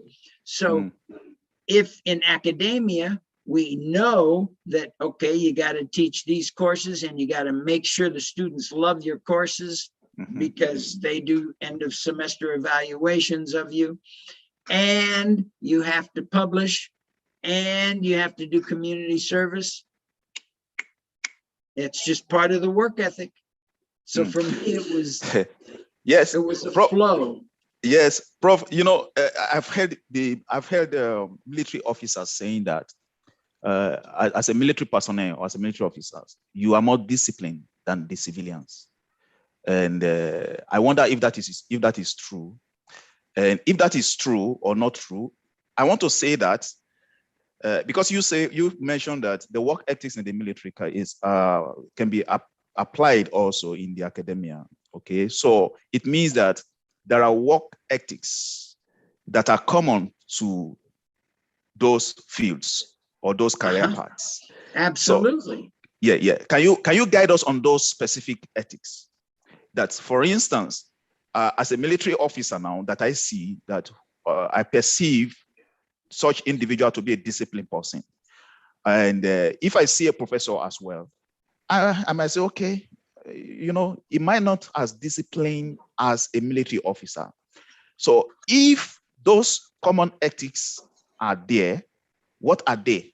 So that for those who are professors, for instance, those who are bankers, for instance, those who are medical experts, for instance, irrespective of the fields they are, they can actually see that there is a connecting ethics that could guide all in all our professions. So can you just guide us, Prof, on those common ethics? Well, first of all, work ethic starts in early childhood. It's a question of how your parents raised you as a little child. So people who don't have a strong work ethic as adults, well, it's because they didn't have a strong work ethic as a little child. Those of us who adapt well to a 20-year career in the military without feeling like, oh, it's infringing on my personal freedoms, are people who are just comfortable with a healthy work ethic. And I guess healthy is a judgment call there, but it's something that I was used to from my own childhood on. So when we think about what is a healthy work ethic for academia, it's nothing short of accepting responsibility for facilitating the learning process of adult learners in the most effective way possible, making sure you publish information about your discipline, and making sure you give back to the community by being continuously involved in associations and journals that are related to your discipline. It's just comes with the responsibility, and then actually not giving lip service to the responsibility, but just, well, it's like the Nike commercial says, just do it. Just do it, yes. Yeah, you know, Prof, why I really want us to dwell on the work ethics. Let me come from this perspective. For instance, if I see a military officer like you, for instance, first thing that comes to my mind is that you should have your endurance level should be high. You should, yeah, you should have high perseverance. Right. So I also perceive or suggest that you should tolerate more as a military officer, because, for instance, you're posted to the deserts where you have limited access to water, drinking water. And it means maybe you have just a jar, maybe you have just a cup of water like this, to take you for 1 week. So it means you need to be disciplined on how you drink it. You need to manage it. So even when it's finished or it's exhausted and you don't have water, you should be able to persevere. You should be able to endure. Now, so when I see a military officer like you, those are the things that that rings in my head. and when, if that is true, Prof, it means that even as an academician, for instance, as a scientific researcher, I also need those attributes. I need those characters. Even as a banker, for instance, even as a medical expert, for instance. So that is why I'm asking about those the links between those professions, and how someone like you, who is an ex-military officer, could also guide us in information. I mean, the knowledge we do have, for some of us, for instance, when I after my undergrad, and when I completed the 1 year national service, because in Nigeria, you need, after your undergrad, you should have 1 year not military, paramilitary service, 1 year service to the government. So there was no job opportunity. So then I got an information about a recruitment exercise going on in the Nigerian DSS, what do you call it? The secret police, undercover police in Nigeria. So, I mean, the recruitment exercise is not always been, I mean, it's not, the government doesn't publicize it. It's always done underground. So I got the information and I wanted to put in for that. So I told my dad, I said, I actually want to put in for this. I'll be going for the interview in a couple of days. And the question my dad asked me. So the question he asked me is, what is your vision in joining the paramilitary force? And that question startled me, really. And I couldn't find answer to that. So my response was that, Dad, I don't have job, so I need this for now. And Prof, why my dad asked that question? The reason is this: in our part of the world, for instance, I'm a Nigerian. When we see a military officer, we attribute a lot of things to the military officer, and we often, let me just say this, we often see them as a special human being. Okay, we, as a matter of fact, we say we as civilians, they are special human beings. And that is to say that because they are special, their work ethics is special, peculiar to their profession. So, and that is why I'm saying, if those things are true, that as a military officer, you are more trained to have high tolerance, you are trained to persevere more, you are trained to endure more. Okay, so now the question is this: how much of those things, that those military training that you have acquired, Prof, how much of those things do you think someone like me, as a professor, as an ordinary civilian, needs in order to be successful, or someone who is a banker needs in order to be successful? Okay, number one, I want to emphasize and re-emphasize and re-emphasize the amount of self-discipline that exists in the military, in soldiers, and then those of us who become officers, starts in early childhood. Most people do not realize, if there were only 100 people living in the United States, only 4 would be in the military. The military is comprised of 4% of the US population. It's a small number of people who have the kind of work ethic that is comfortable with getting up at 5 a.m. and running 5 kilometers every morning and then doing 50 push-ups and 50 sit-ups every morning and then taking a shower and going to work. Everybody doesn't want to do that. So part of that requires a high energy level. But moreover, because it's a product of one's early childhood conditioning to be inclined to enter that field, we did an interesting study when I was at Joint Forces Command. We did a study of the incidence of attention deficit hyperactivity in the military. And guess what?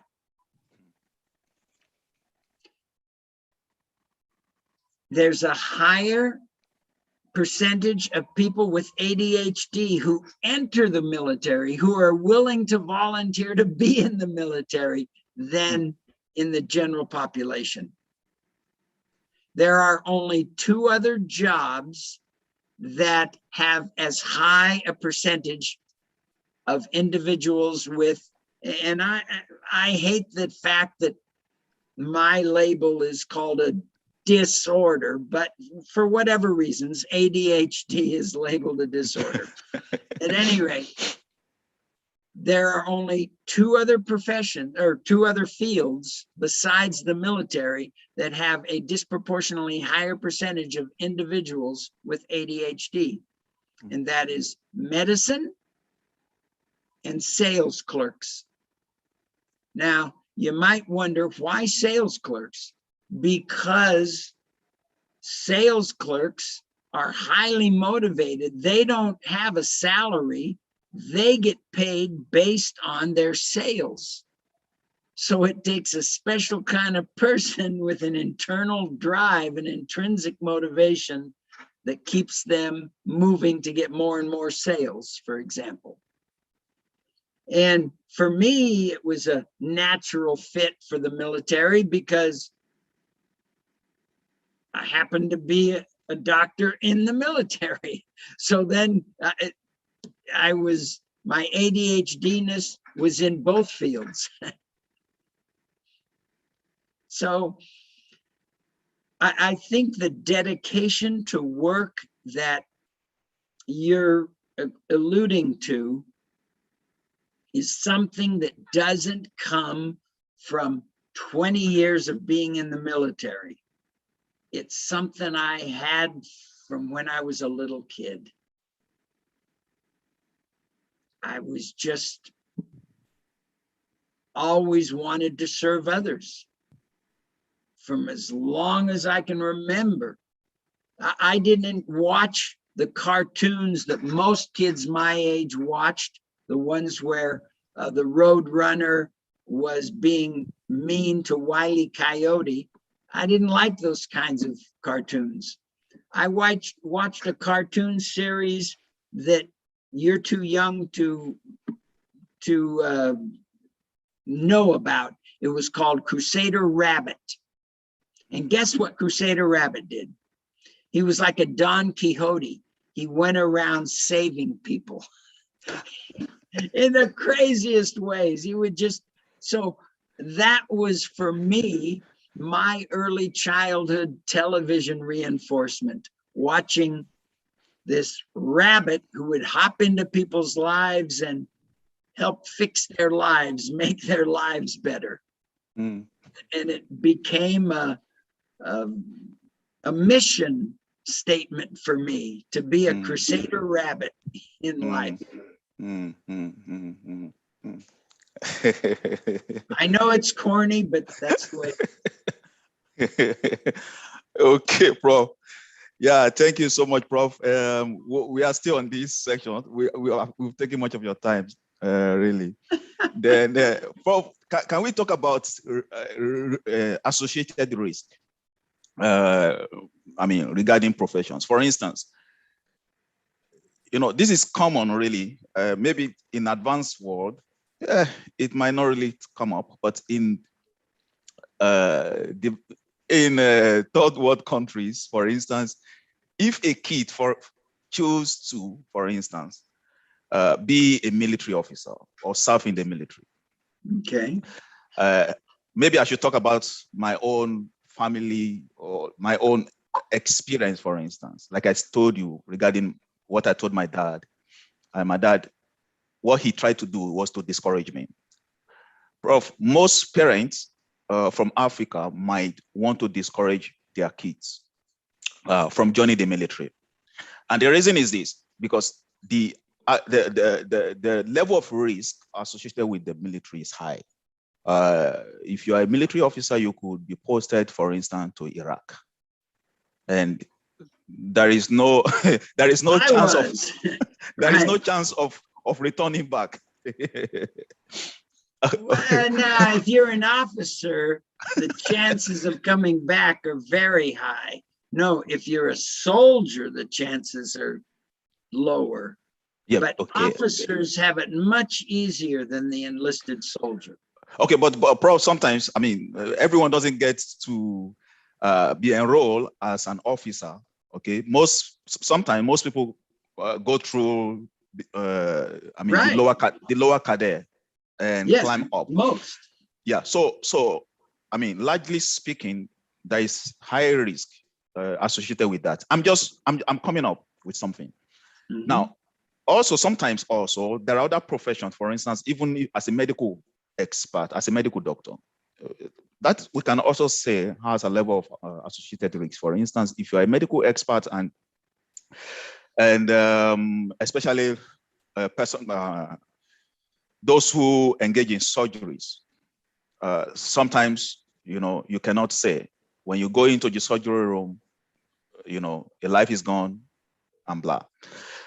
When you look at other professions, maybe as a teacher, high school teacher, for instance, or university teacher or professor, for instance, such could be associated with low level of risk. So, and Prof, if you are to advise someone as a career advisor, for instance, someone who want to choose a path, and how will you advise an individual, someone who has come to you for counseling, and maybe he or she has kind of desire to join the military, and at the same time thinking of become a professor, and his doubts or his fear in joining the military is concerned about safety, the risk. So how will you advise such individual?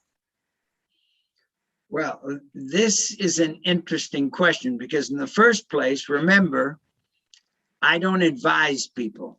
I just listen to people.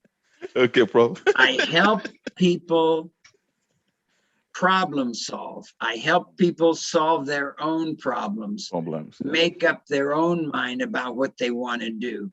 So how I would go about facilitating that individual's decision-making, problem-solving process is to remind the individual that we should always do what we're feeling passion for. That's why I'm in my career, even though it doesn't pay high. People tend to assume that if one is an MD, you make good money. But guess what? Even in America, all physicians don't make the same salary in a hospital. The two lowest paid are pediatrics and psychiatry.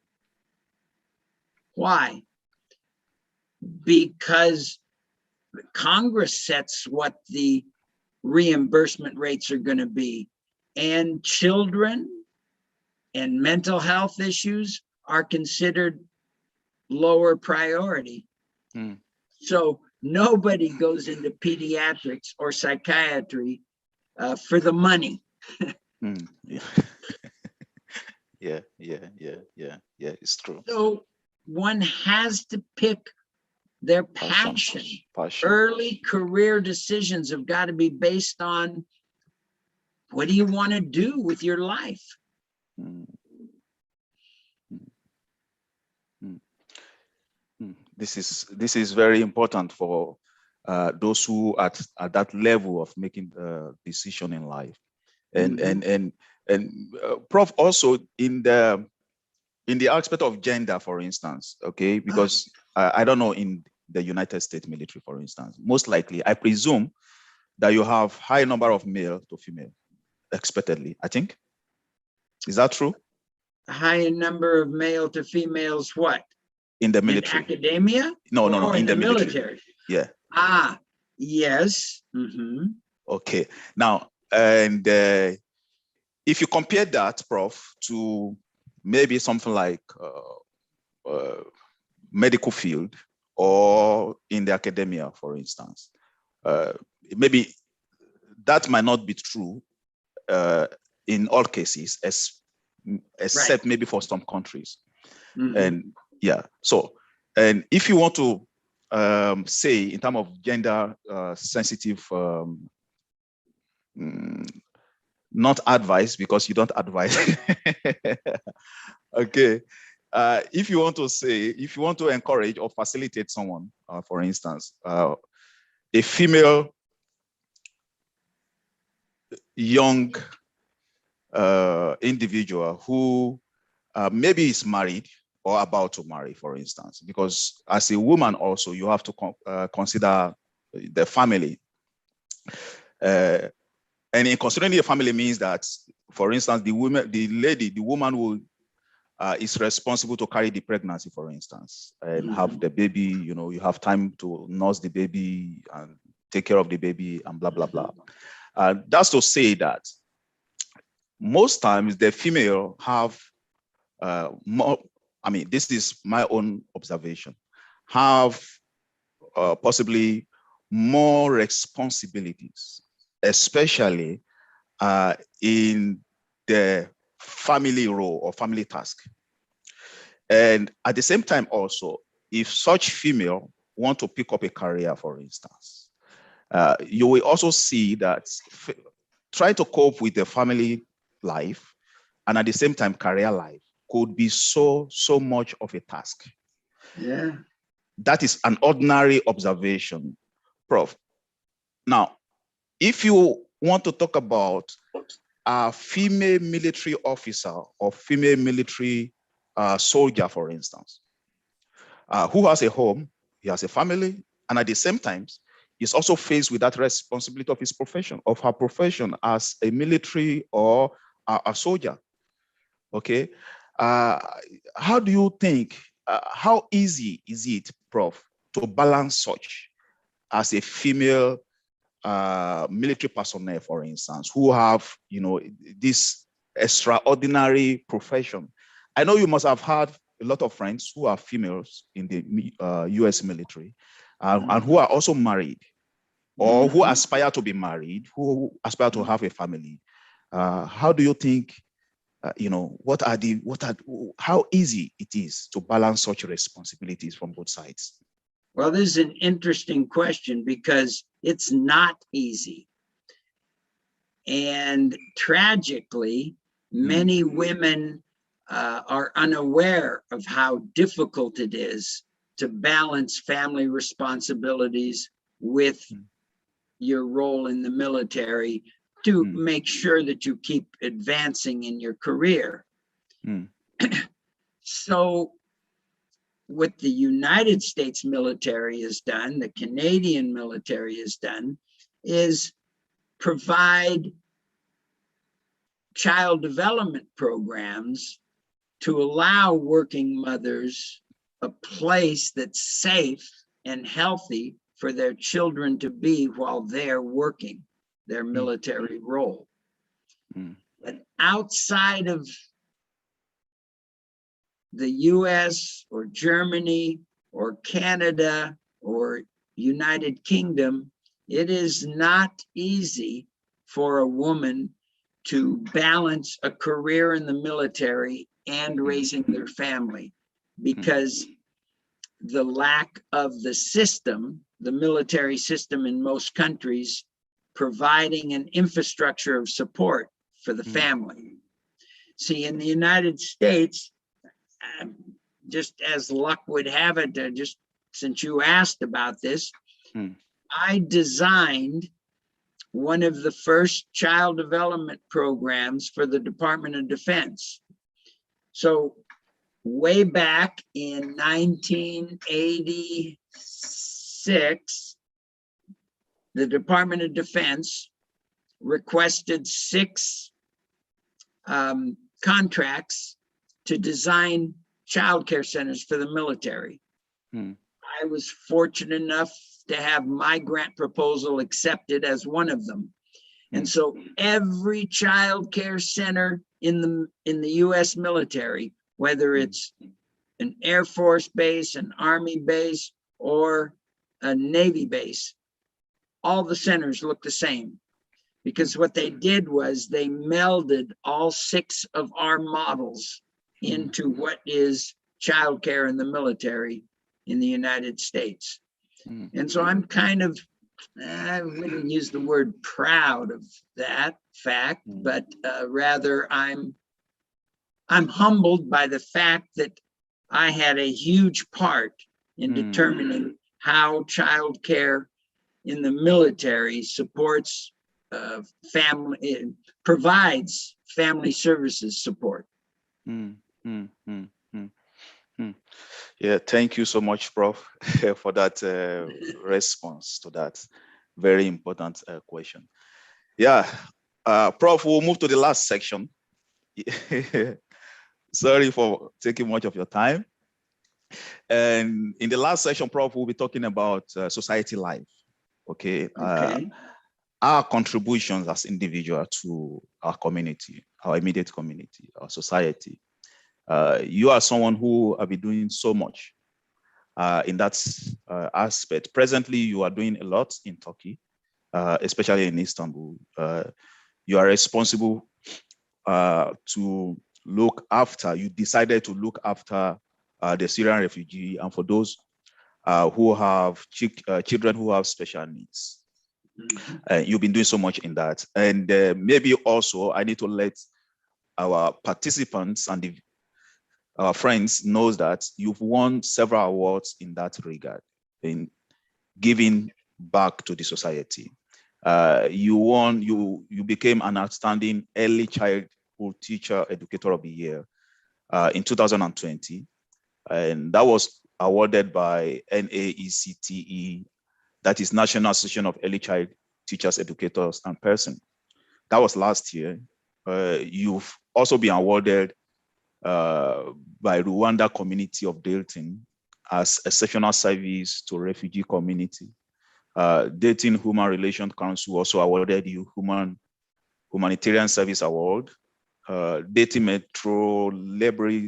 Metro Library System also awarded you as well as Humanitarian Service Award. Joint Service Commendation Medal by United States Joint Forces Command in Afghanistan. Joint Service Achievement Medal by United States Joint Task Force Civil Support. Meritorious Service Medal Award also by the United States Air Force in Iraq. Prof, you won several awards, and you've gotten a lot of recognition for your support and for what you are doing, your contribution to either your immediate community or to any form of government agencies, through government agencies. And right now in Turkey, you're also doing that for the Syrian refugee. And this is very important for us to discuss that, because you are not Turkish, you're an American, but you live in Turkey. And also for me, I'm presently in Finland. I'm not Finnish, I'm Nigerian. So sometimes we find ourselves as immigrants and we feel like I don't have any form of contribution in my immediate society. Sometimes you feel like they don't speak my language. Sometimes it's difficult for you to even understand the people you live with. It's difficult for them to understand you because of because of this form of challenges. It becomes obvious that you might find it difficult to make any form of contribution. But notwithstanding, Prof, you didn't allow such barrier to hinder you. And that is to say, you value that so much. And to ask you directly, as a foreigner in Turkey, in Istanbul, and how have you find your role as a humanitarian, as someone who is giving to the society? How have you find this role so easy? How are you finding it so enjoyable? I've interacted with you and you said you have passion for that. What are the things that make you to be passionate about it? Because I know you have challenges in carrying out this task, but what are the motivations? Why do you see yourself still doing it and not giving up and you loving it? So can you give us a hint about this generally, Prof? Well, number one, that buzz phrase, passion, is the big issue.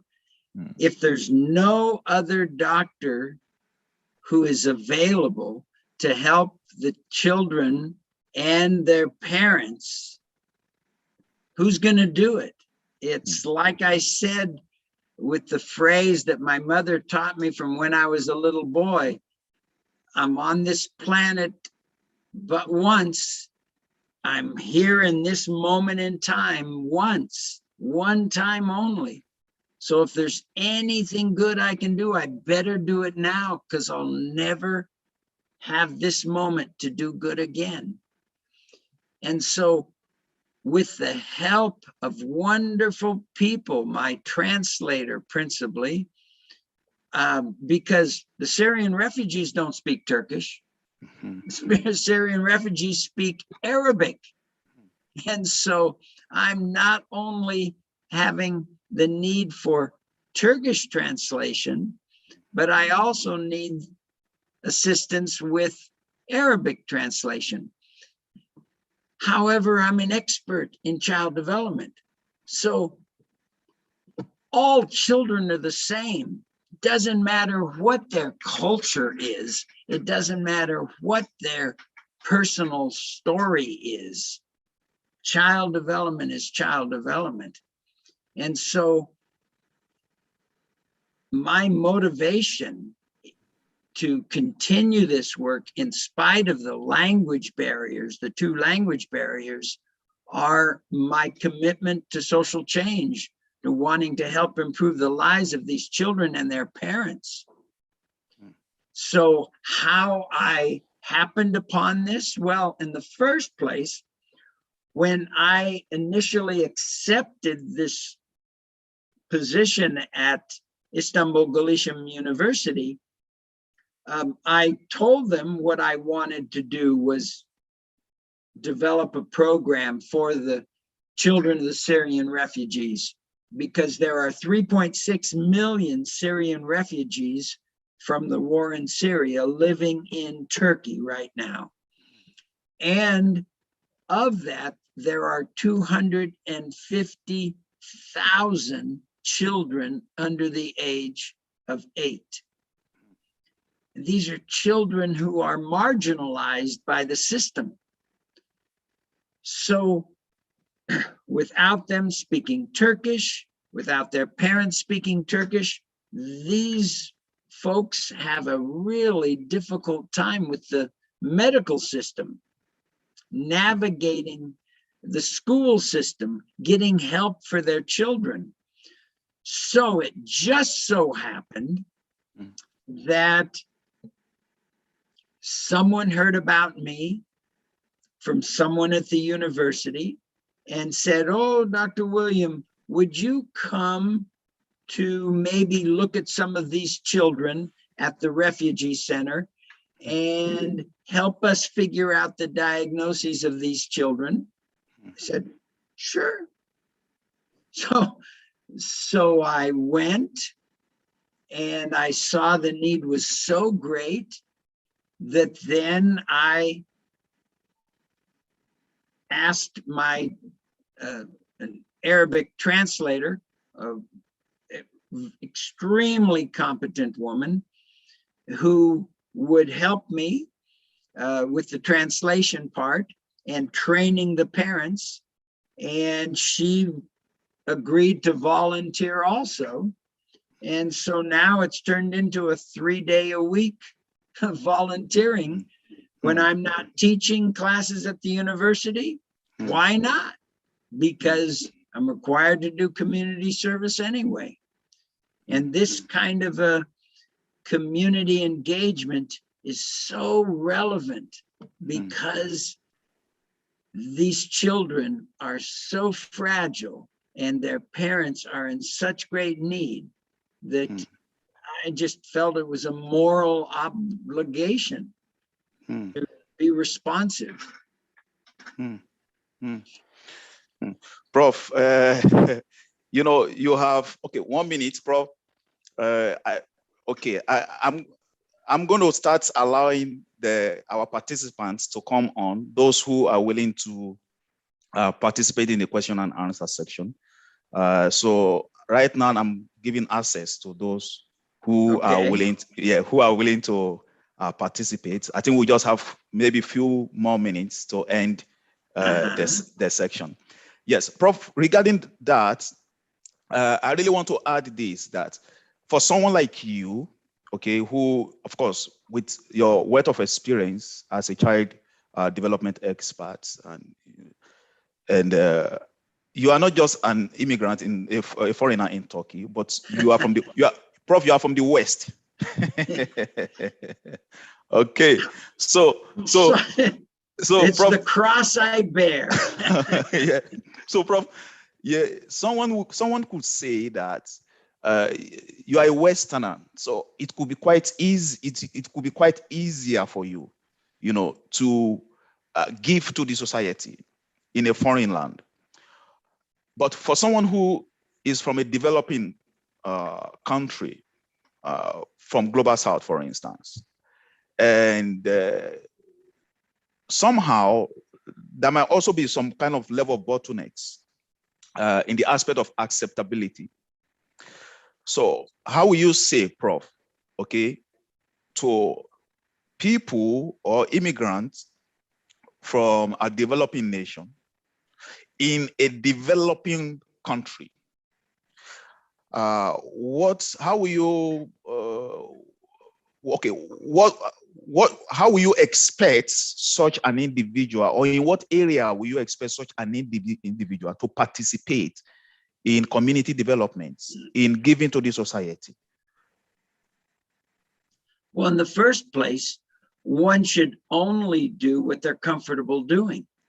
And so that means the person has to really, as you and I have used that word before, have a passion for what they want to talk about or what they want to contribute to. If one doesn't have a passion for it, in the words of the Disney musical Frozen, let it go. You just have to not get, oh, I didn't get a smile on your face, so I guess you've never seen many Disney children's movies. No. Okay, but being a child development guy, there's this Disney movie where this lady sings a song. Yes. And the movie's called Frozen, and she sings a song about learning how to let go of things you can't control. Okay. And so, at any rate, so the individual that you're in reference to, yes, I can only suggest that first you have to know a lot about some topic so that you can be useful to the people with whom you are volunteering.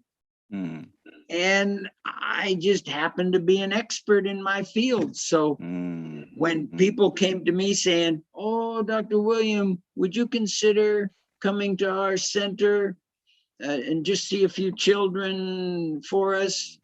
And it turned into now 3 days a week of me diagnosing children and showing parents how to work with their children and showing the staff how to do the therapy that's needed with the child, whether it's speech and language therapy or whether it's physical therapy or occupational therapy, or just helping the child increase their IQ from an IQ of 55 to 70.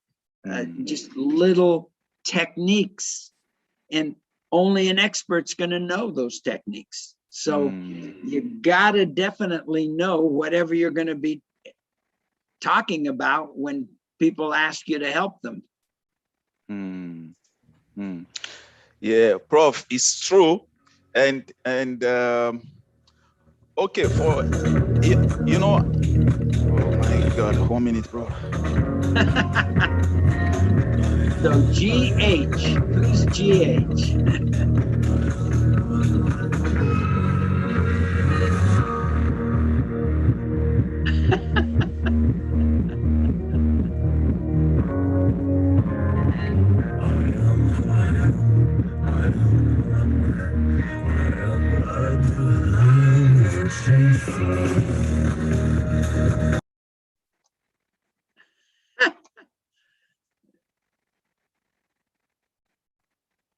Okay, you got their volume off now. Whoop. Andrew, I cannot hear you. Your volume is off. Okay, can you hear me now? Yep. Oh, okay. Yeah, so thanks, Prof. That is understandable, really, that to give to the society, you need to learn about something. You need to develop yourselves, and so that you can actually give the right thing as well. But sometimes, Prof, because can I just use my personal experience, for instance, while I was in Istanbul, I actually desired to kind of teach the young kids, kids of maybe 3, 4, 5, 6 years old, and teach them basics of English, maybe the letters and some kind of starting with the, small words. So I desire to do that, and I actually shared that with one of my Turkish friends as well, and to get advice. And one of the things she said is, and you really need to, she advised that I need to work on my acceptability, because, and that is the truth, Prof. And she said that for any parent to release his or her kids to you, they want to trust you. Okay. And that is true, especially if you are a foreigner, even in your own country, in the current dispensation, where everything seems to be so messy and nothing seems to be secure, it's quite so important that whoever wants to follow up with your world, with your kids, should be someone of good personality. So now, Prof, as a foreigner, for instance, and maybe you don't even need to, maybe you're not thinking of giving to the society on a bigger platform. Maybe you just want to teach basic English. I mean, you want to teach the alphabets. You want to teach about common objects in English words to those children. Okay. And how do you approach your community? How do you approach this basic issue in order to be able to give to the society, in order to be able to impact the lowest society that you find yourself? Well, you're raising a very, very, very important topic. The way most adults think that you teach English as a second language is not really an effective way to teach English as a second language to young children. Subsequently, if a person decides they want to do something, well, as you say, minor, basic, I don't consider working with young children something minor or basic. I think it's the whole enchilada. It's a big deal. And most adults who work with young children don't know diddly squat about child development. They really don't understand how to facilitate learning of young children. So it's not enough to just say, oh, I'm motivated to teach English. You also have to know enough about learning theory. The definition of learning theory means how to facilitate the learning process to be effective at it.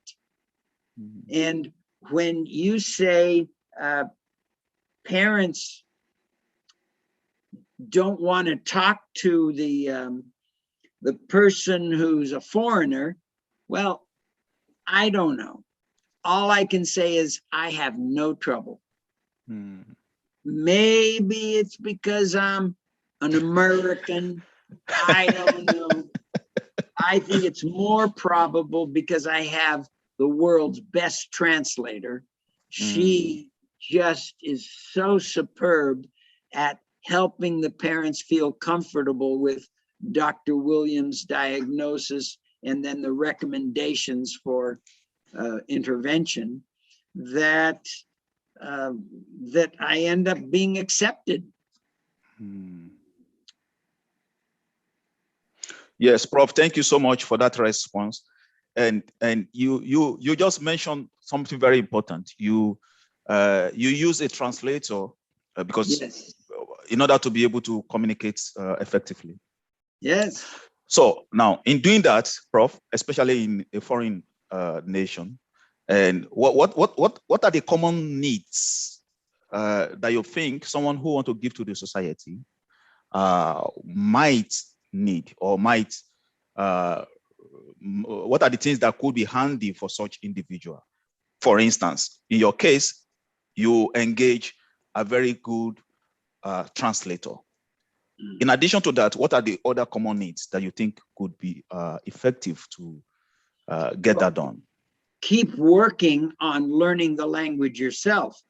For example, I'm fluent in Spanish and Portuguese. So the 2 years I lived in Brazil,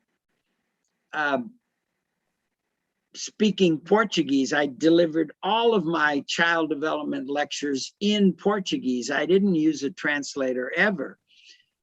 The 4 years I lived in the Dominican Republic, I did all my talks in Spanish to facilitate parents feeling more close, more connected to me as the adult as the individual who is helping the parents understand the needs of their children and how to best help their child.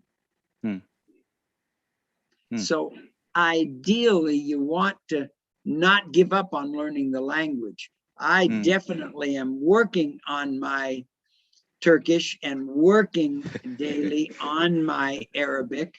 I purchased the book, The Idiot's Guide to Arabic and The Idiot's Guide to Learning, or The Dummy's Guide to Learning Turkish.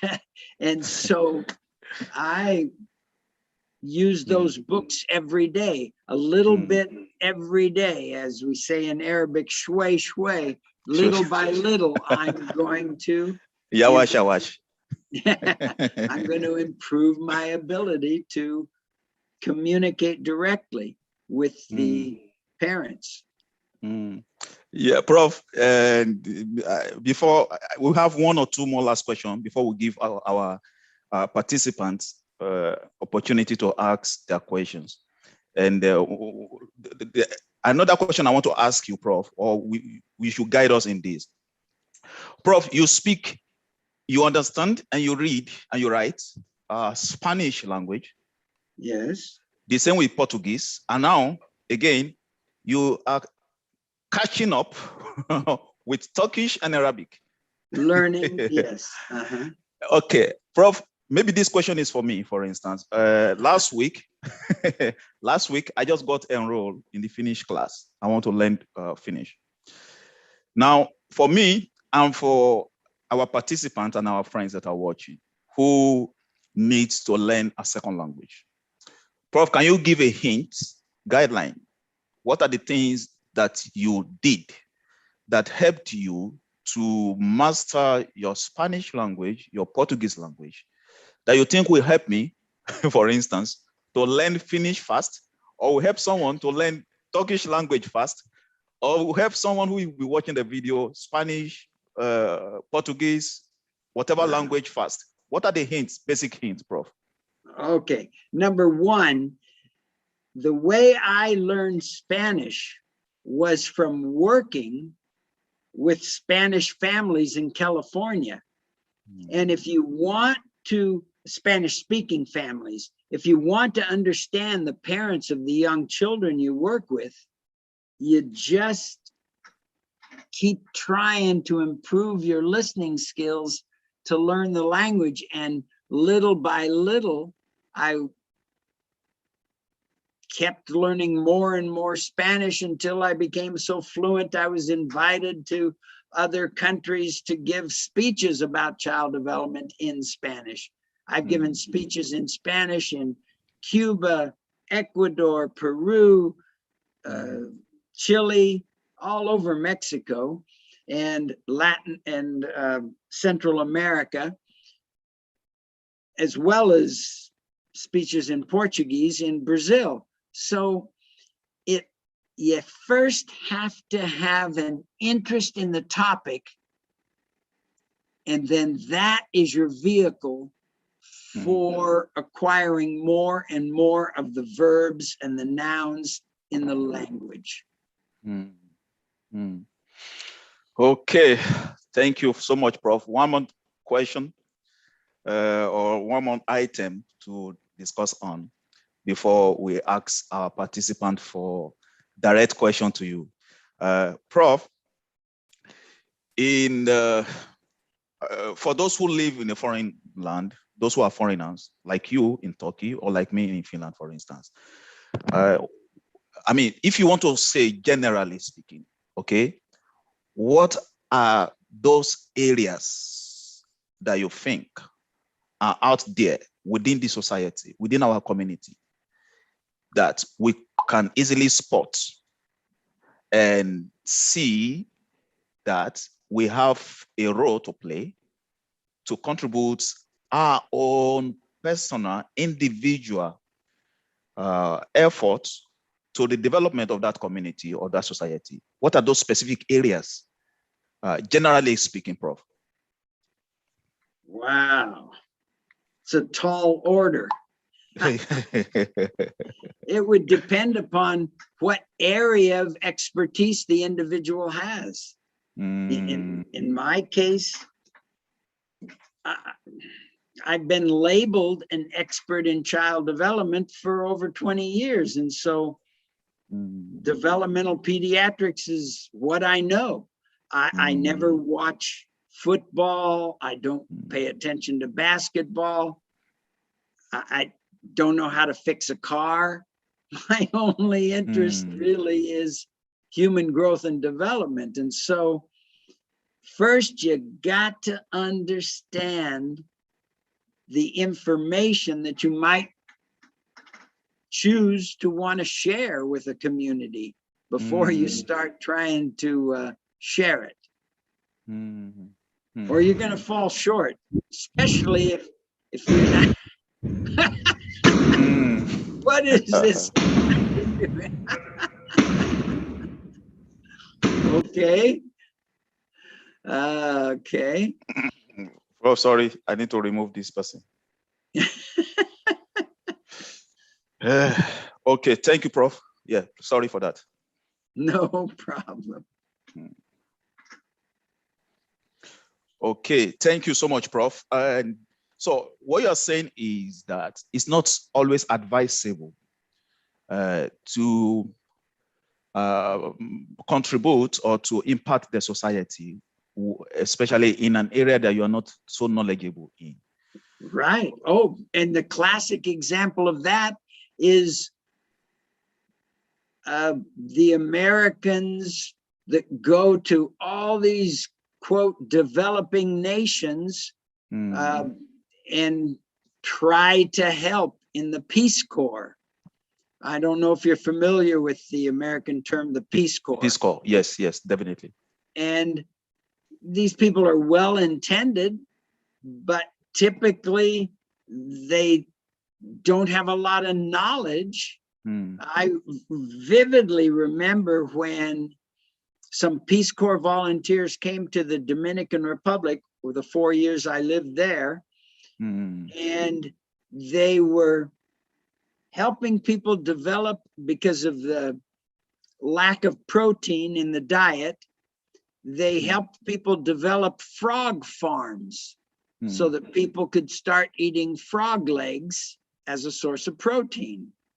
Well, first, you've got to convince the people that it's okay to eat frog legs. And so they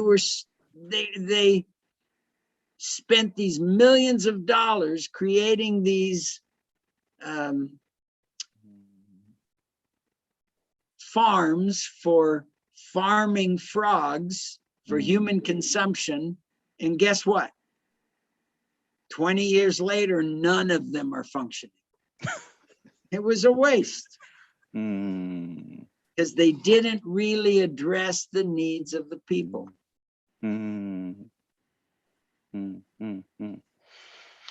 Oh, thank you so much. That is an interesting one. What a better way to end that section. We've learned so much, Prof, about you and your accomplishments from your experiences in the last more than 30 years. And obviously, I believe that we have quite a good number of people who might want to ask a direct question. And we have 10 individuals online, on Zoom here. Then on YouTube, I think we have 14 on YouTube. So, dear participant, thank you for your time. Sorry, we've taken so much time. I think this is quite good that we have spent more than 2 hours to educate ourselves. So definitely this is not a waste at all. I'm quite sure that you have questions to ask Professor Williams, and you've been listening to him. He's a professor of child development because he's a child development expert, because he earned his PhD and he became a professor in this field. And he is also a medical expert. He did finish his medical studies in the Universidad Central de Este Dominican Republic, and also at a psychiatry at College of Medicine, University of Nebraska. Currently, he's based in Turkey, and he's a professor with Istanbul Geleshim University. And at the same time, while working as a professor in Istanbul Geleshim University, he's also a director of research in Linda A. Cohen Center for the Study of Child Development. So he's been guiding us today since more than 2 hours ago on his experiences as a professor in the classroom. He said he's not a teacher, he's a facilitator, and also as a scientific researcher. And he has also given his experiences from the field, military field, because he's also an ex-military officer. He worked in the United States military, especially United States Air Force. And he has quite a lot of experiences, and we'll be here discussing on so many of those. So we would like to give this opportunity for question and answer. If you have any direct question you would like to ask, you can just indicate why your mic is on. If you like, you can put on your video. Your video could be on depending on what you want. I think someone, okay, John, Baba, okay. Okay, please, you can put on your mic and speak. John Babayemi, yeah, the floor is yours. All you need to do is to turn on your microphone, and if you wish, you can put on your camera. We would love to see everyone. Please, we would love to see you. If you're so pleased, you can put on your camera. So please, John, go ahead with your question. Thank you. All right, Professor. Good afternoon, sir. Good afternoon, bros. Yes, sir. I want to ask this question. Okay. A child that loves to be a medical doctor. Okay. Are you hearing me, sir? Yes, sir. And you know, a child that loves to be a medical doctor. Okay. And the parents want him to be a lawyer. What do you say to it, sir? Okay. Thank you so much, Mr. John Babayemi. Thank you for that very important question. Prof, this is a common problem in the third world countries. He just asked a very peculiar problem that we face in our third, because for instance, Prof, I did mathematics in my bachelor level, and I got someone, parent of an old friend. A parent of an old friend said, why mathematics? Mathematics is not really a good cause because you end up in the classroom, in the high school to teach, you know. So these are problems in the developing world, Prof, where the parents often content with their children in selecting or having a choice of career. Most times in the part of the world that we come from, Prof, most parents want their children to be a medical doctor. They will suggest, please, you need to go to the medical school. You need to be an engineer. These are major problems that we do face there. So my friend is asking that question, that when a kid is faced with such difficulty or such challenge, where a parent is obviously not accepting, or there is a tussle on the career path that the kids needs to follow, what should such a kid do, or what would be your guide, you know, to either the kids or to the parents, Prof, because it's in both ways. On one way, the parents, on the other hand, also the kids. So what do you have to say concerning this? Okay, I'm glad you phrased it that way. What do I have to say? Because I'm not going to give an opinion. What I have to say is based on the American culture. Here in Turkey, a student, a child, an adult who's in college won't make any decision without consulting their parents. That's the way the whole Middle East is. That's the way Latin America is. But that's not the way America or Canada is. That's not the way England is. That's not the way Germany is. So we come up against this culture clash. My upbringing is, I had two parents who never went to college. So they never expected me to go to college, let alone end up getting one doctorate and then a second doctorate. They had no aspirations for their son to get a college education, a university education, because it wasn't in their frame of reference. And so they never pushed me in any direction. But that's American parents. That's German parents. That's English and Canadian parents, Australian parents, New Zealand parents. Most other cultures are more family-centric. Therefore, students, children, like working with the Rwandan refugees in America, many of the children wanted to do something other than what their parent wanted them to do. They ended up doing what their parent told them to do. So it's a complicated situation, and I certainly have no answer. I just have my upbringing, which is more individual.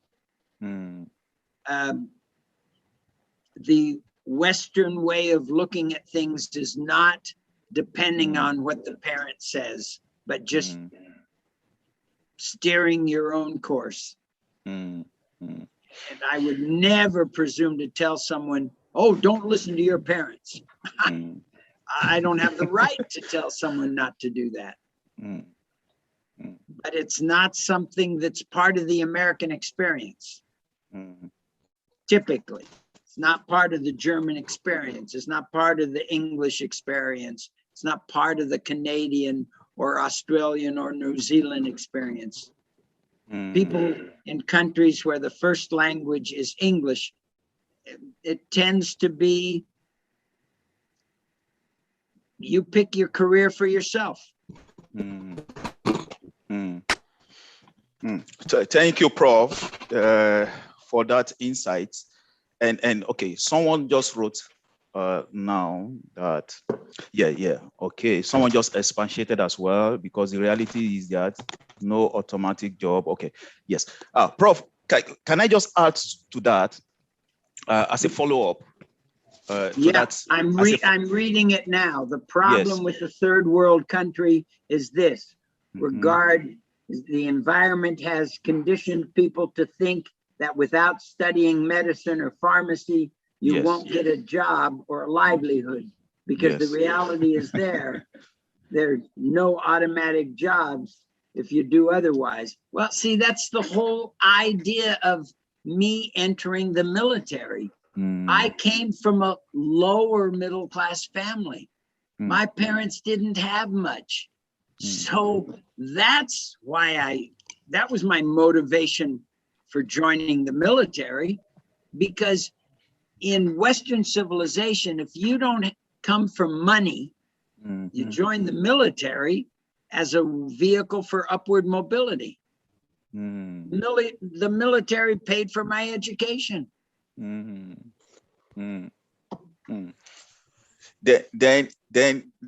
if I may ask a question, Prof, as a follow-up to that. Then, Prof, does it really even matter, okay, the choice of career paths? Either you want to be a medical doctor, an engineer, a military officer, a professor, a banker, a fisherman, a farmer. Does it matter at all, the career paths, in order for someone to be, accomplished? When I say accomplished, doesn't mean, to be satisfied with one's aspiration. Does it matter, Prof? Happiness is intrinsic. Happiness comes from within. It's not attached to some career that I have or the number of degrees that I have. Happiness comes from my mindset. And a person, I've met so many incompetent doctors that, and they might have been the very individuals who were forced into medicine by their parents rather than doing it because they had a passion. Because I have seen so many children in the rehabilitation center who've been misdiagnosed by doctors in Egypt or Saudi Arabia or here in Turkey or in Jordan, time and time again. And so you think, wow, well, how could this person know so little about child development if they have this medical degree and they call themselves a pediatrician or a pediatric neurologist, for example? And it just dumbfounds me how many incompetent medical practitioners I find. Prof, thank you so much. this is really vital because we have these very common recurring problem in the part of the world that we have, most of us come from, that we often want to prioritize a particular profession in respect or compared to another one, which I think shouldn't be in the first place. But Prof, someone is asking here. Yes, I see that question. Is it possible to schedule an appointment with you? So now Tope just left, but so shucks, how are we going to respond to Tope? Yeah, I think he or she wants an appointment with you. Right, regarding child development. But they're no longer on the screen now, so you left. Okay, they just left. Can we share your WhatsApp information? Absolutely. Anybody. Since I've been here in Turkey, I still consult with families in the United States and Mexico. I still consult with my former families that I've worked with. And now here in Turkey, I'm consulting via WhatsApp with families in Egypt and Jordan and Palestine. It's just Saudi Arabia, Yemen. My goodness, as bad as things are in Yemen, I've had a couple families from Yemen contact me because they've heard about me through the grapevine. So absolutely, contact me through WhatsApp and I can talk with the person. Okay, Prof. I'm also providing your email address, your personal email address. Okay. Gmail. Dr. William Mosier at gmail.com. Yes, at gmail.com, yes. Yeah, and then my WhatsApp number. Yeah, your WhatsApp number is there, 552-5526. Yeah, well, first they'd have to put +90. Yes. 552-623-4788. Yes. Yes. So maybe I need to even repeat that for those who watching on YouTube. You can reach Professor William directly for consultation if you want. For counsel, for child development issue on the WhatsApp number and the Gmail detail that we've just provided. I'm going to share that as well on YouTube. Okay. So let's see. Do we have another question? Do we have anyone who want to ask direct question to Professor Williams? Any other question on YouTube? There is none. Here, also please be free to type your question. You can also type your question in the chat space.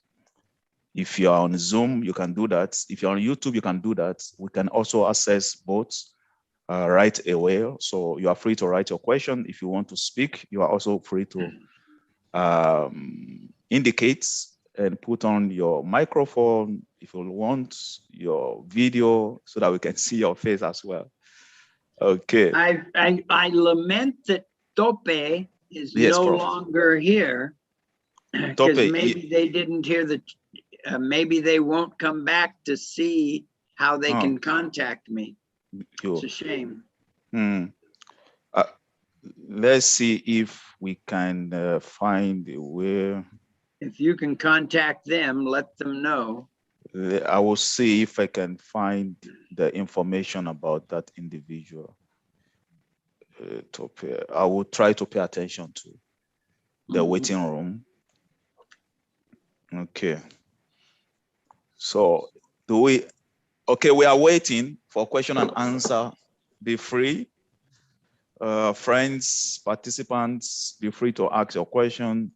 We've been discussing for the last almost 3 hours now we've talked about the academic world and other profession as well. Then we talk about, not sure my mic is working. Tell Mert that they didn't turn their microphone on. Okay, someone, right? Batuhan, sorry, you can hear my voice. No, we can't hear your voice. Batuhan, what determines? Mute. Okay, you can, let's see. Batuhan, you can try. Can you try now? Can you hear me now? Yes, we can hear Now you. I can hear you. Yes, Yeah. Mert, I can hear you now. Professor, the problem for the parents that's been forcing career paths on your children, do you think that it can fix by itself? It can be fixed by itself, or do you think that we need to seek some interventions on social policies to fix that problem? I mean, can we fix this problem by with no intervention by generations? Development on generations, different generations. Mm. Yes, I think that it's a question of time. Mert, it's just time. In a few generations, even the concept of people obsessing over country, like I don't consider myself an American. Turkish people are obsessed with calling themselves having Turkish pride, for example. I'm a citizen of the world. I've been to 102 countries in my 20 years in the military. So I've done humanitarian missions in places where, well, as you said before, Andrew, there's just no water. And everybody's the same. So it's, from my perspective, the key to everything. That's why it's so sad that the Taliban is back in power in Afghanistan, because women aren't being allowed to be treated equal.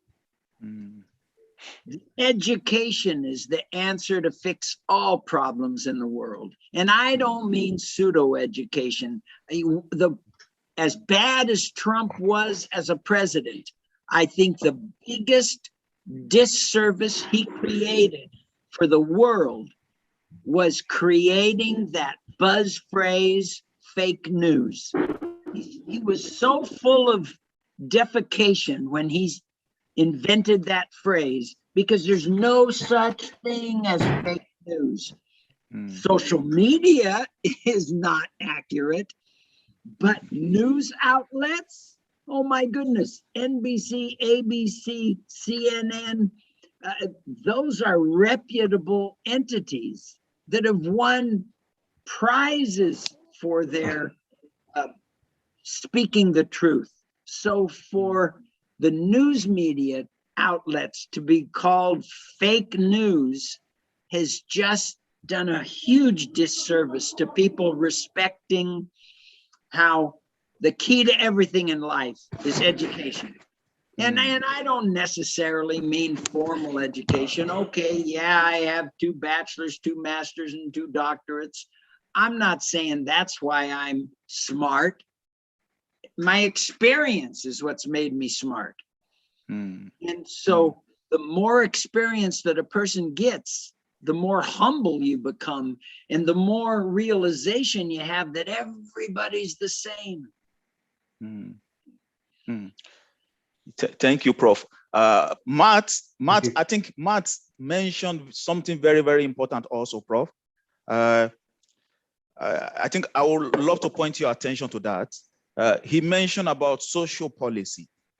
Yes. Okay, so, and in fixing such problem, Prof, do countries have to adopt a social policy, kind of policy that would prevent the parents, from forcing career paths to their kids?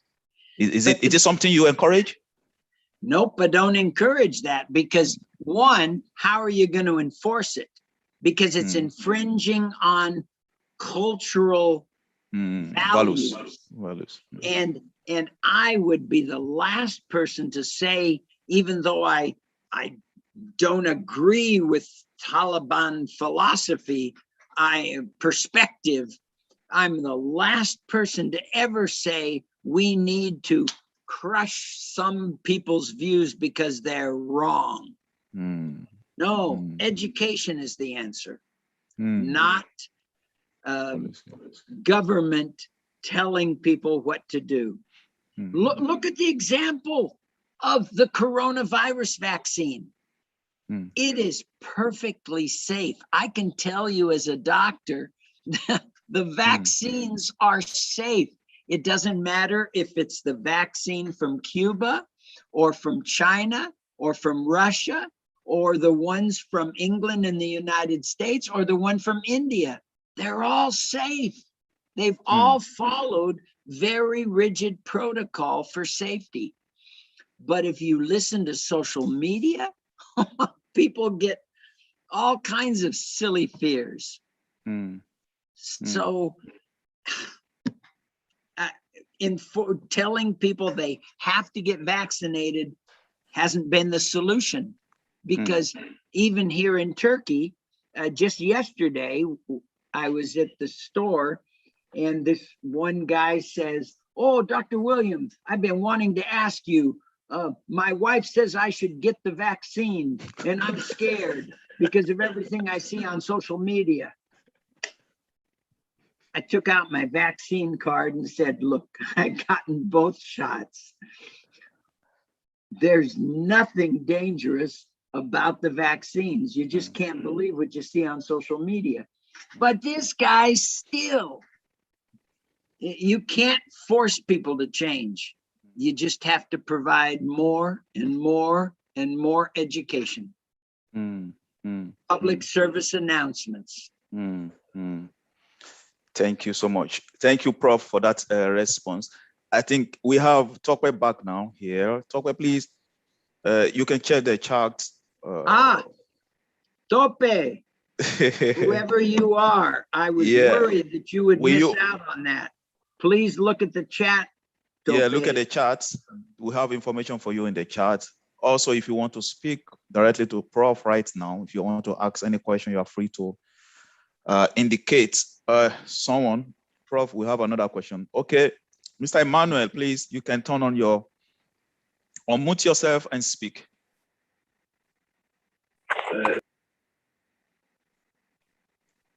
Yes. Okay, unmute yourself again. You have to unmute yourself. There you go. Yes. Come on. Yeah, look at the chat. We have information for you in the chat. Also, if you want to speak directly to Prof. Okay, we can hear you. Indicates someone. Prof, we have another question. Okay. Mr. Emmanuel, what you need to do, if you can turn off the YouTube, there is a YouTube playing on the background, okay? It's over. Okay, thank you. All right, what's your question? Sorry, I want to ask. Okay. Sorry, I want to ask. Do I came only though, but I have a friend in the US that we studied here together in Cyprus before he went to the US. So we're talking a few days back, and it was like he wants to go into BI. Can you hear me, Prof? Yeah, we can hear you.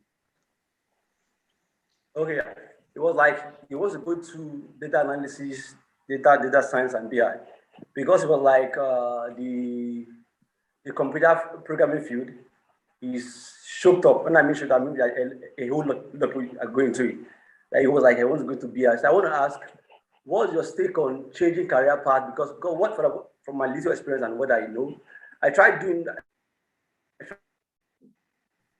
stuff on data analysis to some course. So for me, I discovered that was because that was my thing. I struggled doing it, but for programming and all, I think I have passion for it.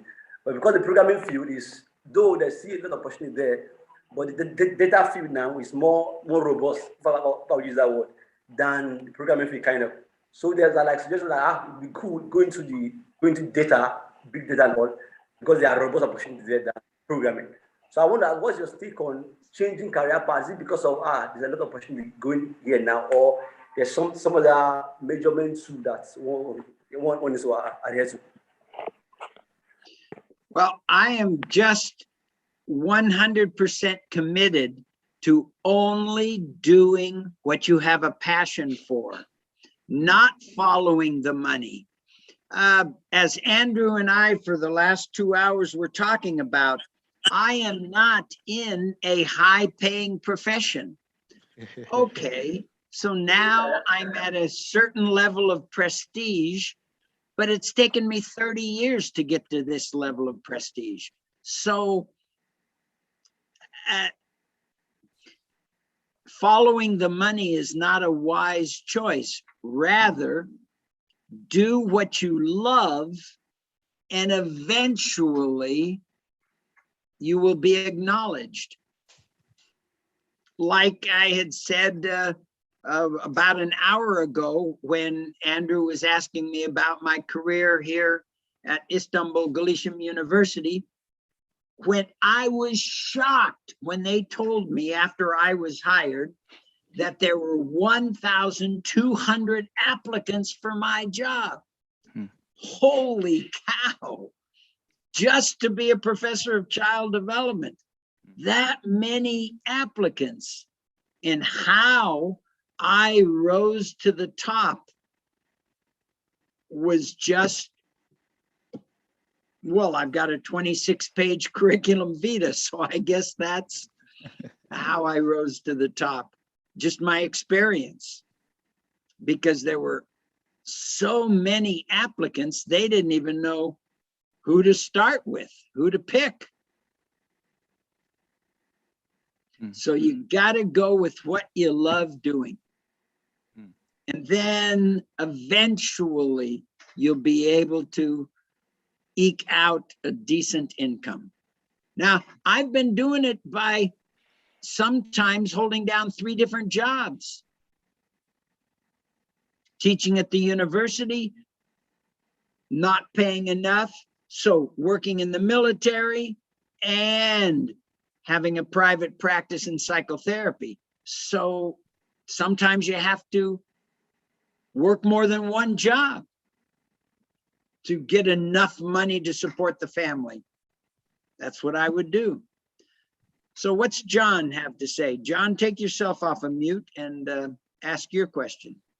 No, I think he did before. Oh, that was we just have a hand here. Okay. So So then Prof, there are 2 questions here. Okay. Let me pick the first one. Someone asked, I think this is related for the question you've answered previously. How can you tell me how passion is related to career choice? So someone is asking, how related is career choice with passion? I think it's everything. I mean, okay, anecdotes. The whole way I teach my college courses is I've had so much experience in life. I just tell little stories, little anecdotes. So I'm going to give you another anecdote, like I tell my students. When I was a little boy, I had a very violent father who hit us kids a lot. So I never, and he had no college education. So I didn't have any direction to focus on. So all I saw was that guy on Sunday at church up on the pulpit with the white collar. And I thought, I think I want to be like that man. So from when I was 5 years old up until high school, I thought I was going to grow up to be a priest. You know, when I decided not to become a priest, when I learned what the word celibacy meant, I said, what? I can't have children? Okay, forget it. I'm not going to do that. So career choice has got to be based on what you love. So the whole time I thought I was just going to grow up to be a priest, I was volunteering at community centers, working with poor children as a teenager. As a pre-adolescent, I just kept helping kids who were just younger than me. Then when I got old enough to go to go to college, I thought, oh boy, I got to pick something to do. So I thought, I'm going to work with children. And so that's when I started my career in first teaching, then it moved into child development, psychology, then it worked into pediatrics, and then developmental pediatrics, where I'm at. Hmm. Hmm. So it's a long process. Hmm. Yes, thank you, Prof. There is another question from someone, and the question is, my 6-year-old is being taught about skin color difference, and the storybook that is being used in the school depicts or suggests that the teachers aren't happy with the child's dark skin. So the question is, we'd like to know, okay, the question is it appropriate? Is this appropriate? That is one question. Then the second question is, how will that affect the child's psychology? Two factors we have to understand. One, the age of the child is the crucial factor here. Huge longitudinal studies have been done by famous universities assessing the impact of how adults treat young children and how children think about themselves in relationship to how much melanin is in their skin. In other words, skin color. Well, it was a mind blower when this huge study came out where African American children preferred white baby dolls, that is, little dolls that you play with, to the dark skin colored dolls to play with. Whoa! That helped researchers in child development understand that even when it's not intentional, even when the adults aren't directly talking negatively to the child, just in social media, in television, kids are getting a message that white is better. Whoa. Andrew, think about all of there are so many Nigerian and Cameroonian women here in Istanbul who do their hair instead of just letting it be natural. They're trying to westernize their hair, taking the kinkiness out of their hair. Because why? Because society's subtle pressures that white is better. And I'm not even saying that it's always intentional. That's the sad part, because the studies indicated at Johns Hopkins University that it wasn't even intentional racism that was making African American children think that playing with white dolls is better than playing with brown skin painted dolls. But it was just what they see on cartoons, what they see on television. That's why it was so important for Disney to start having princesses of different ethnicity. So that children weren't continuously bombarded with the Snow White, Cinderella skin tone. Not to mention the tragedy of Crayola Company naming one of the color crayons flesh color, and it's just happens to be this color. How can you say that's flesh color when over half of the planet doesn't have this color of, so you can't call that color flesh. But that's what even the crayon industry called it. So subtle things like that make little kids question their own. Well, that's why from my generation, that's where the phrase "Black is beautiful" came from. Because in the 70s, it was a big deal that we have to support children loving themselves.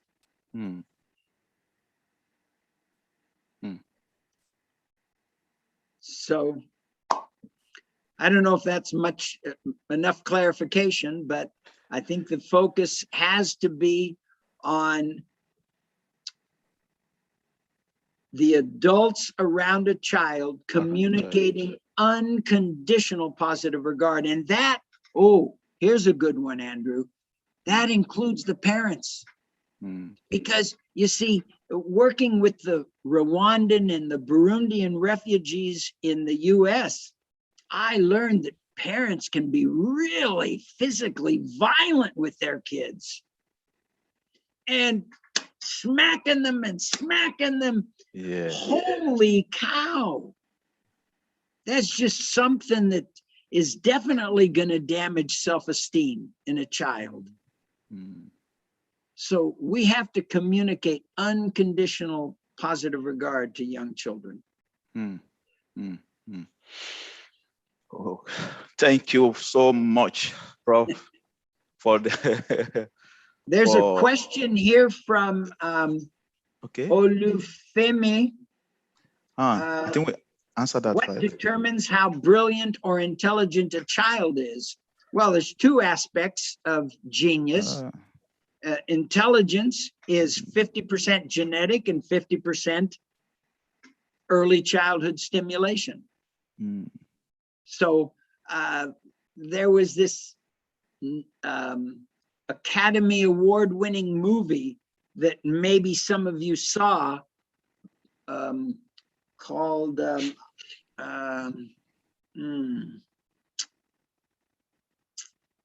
maybe I Am Sam. I don't know. It was about a mentally retarded male played by Sean Penn.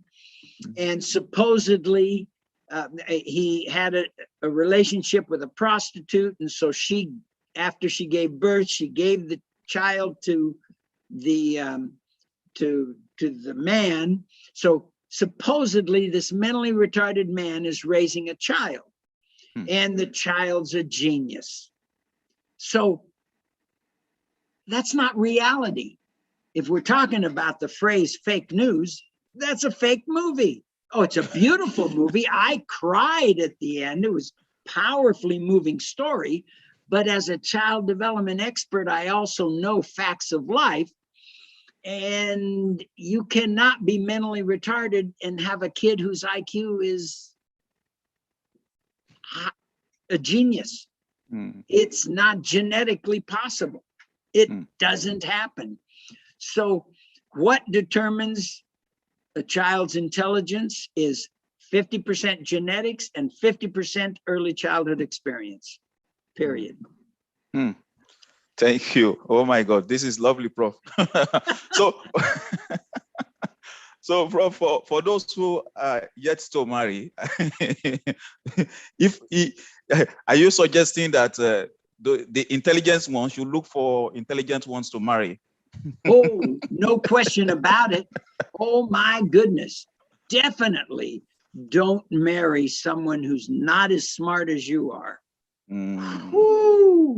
Or you won't just be raising children with intellectual deficits, you'll also be raising your spouse who has intellectual deficits. No, men have got to stop being so chauvinistic. A man should want to marry an equal so that his wife is an equal partner, not want to be higher than your spouse. The spouse. No, absolutely. Men and women have to be equal. Mm. Oh my God, Prof, thank you so much for this. I think you want to add something, Prof. Add something out. There was another question someone asked about a child with special needs. Someone had, where was that in the chat line here? Sure. There was a question about special needs. Ah, here we go. Tope said, is it possible to skip? Oh, no, that was not sure. Scheduling appointment. No, there was another question about how can you tell if your child has a developmental delay? Well, that's the role of the expert. And yes. The question is this: is it what possible I do. to? Okay, yes. Go on, Go Prof. ahead. Go on, Prof. See, that's part of having a passion for your career. What I run into working with these Syrian refugees, even though most of the families don't speak English, so I'm communicating with the parents and the child through a translator. Well, actually, I don't communicate with the child through a translator, just the parents. I use body language to communicate with the child, and I always click with the child. It's a piece of cake for me. It's my field. It's what I do. So how we can know if a child has a developmental delay is understanding what's normal development. And if a child hasn't met the typical developmental milestones within the trajectory that's, quote, normal limits, the child has a developmental delay. That's what's painful for parents. However, every child doesn't go through the developmental milestones at the same rate. Every child goes through the same developmental milestones, but not at the same rate. Some children might be able to talk expressive language with 3-word sentences at age 3. Other children not till age 4. And both are perfectly normal. 51% of children are able to read by age 6. But guess what? 49% don't learn to read until they're 7 or 8 or maybe 9. And I often, again, the way I facilitate learning in my classes is by using anecdotes, by telling my classes, my students about personal experiences I have had and all the patients I've worked with. Well, in my personal case, I didn't start reading till age 9, and here I have 2 doctorates. So you see, developmental delays aren't significant until a certain point. That's when you change the diagnosis from developmental delay to developmental disability. So all children are not walking at 1 year. 51% are. 51% of children start walking between 9 months and 12 months. But 49% might not be walking until they're 2 or 3, and they're still normal. So it depends upon the child's genetics and the child's early childhood environment. Yeah, I think that's answered that question on child delay in child development. And I don't know if we have any more question in the chats. There is none, I guess. And do we still have anyone who would like to ask a direct question to Professor Williams? Is there anyone? Is any participant want to speak directly to Professor Williams?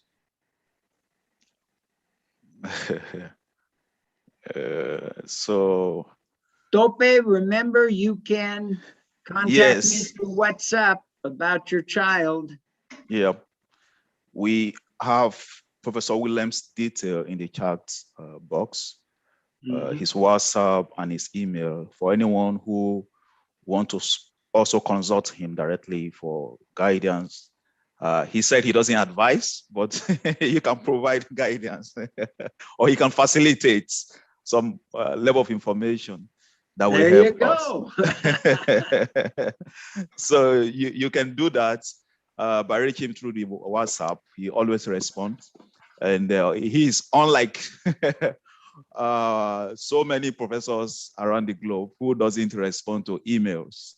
A lot of professors have such habits of not responding to emails. Prof is not like that. Professor William is not like that. He's a distinguished individual.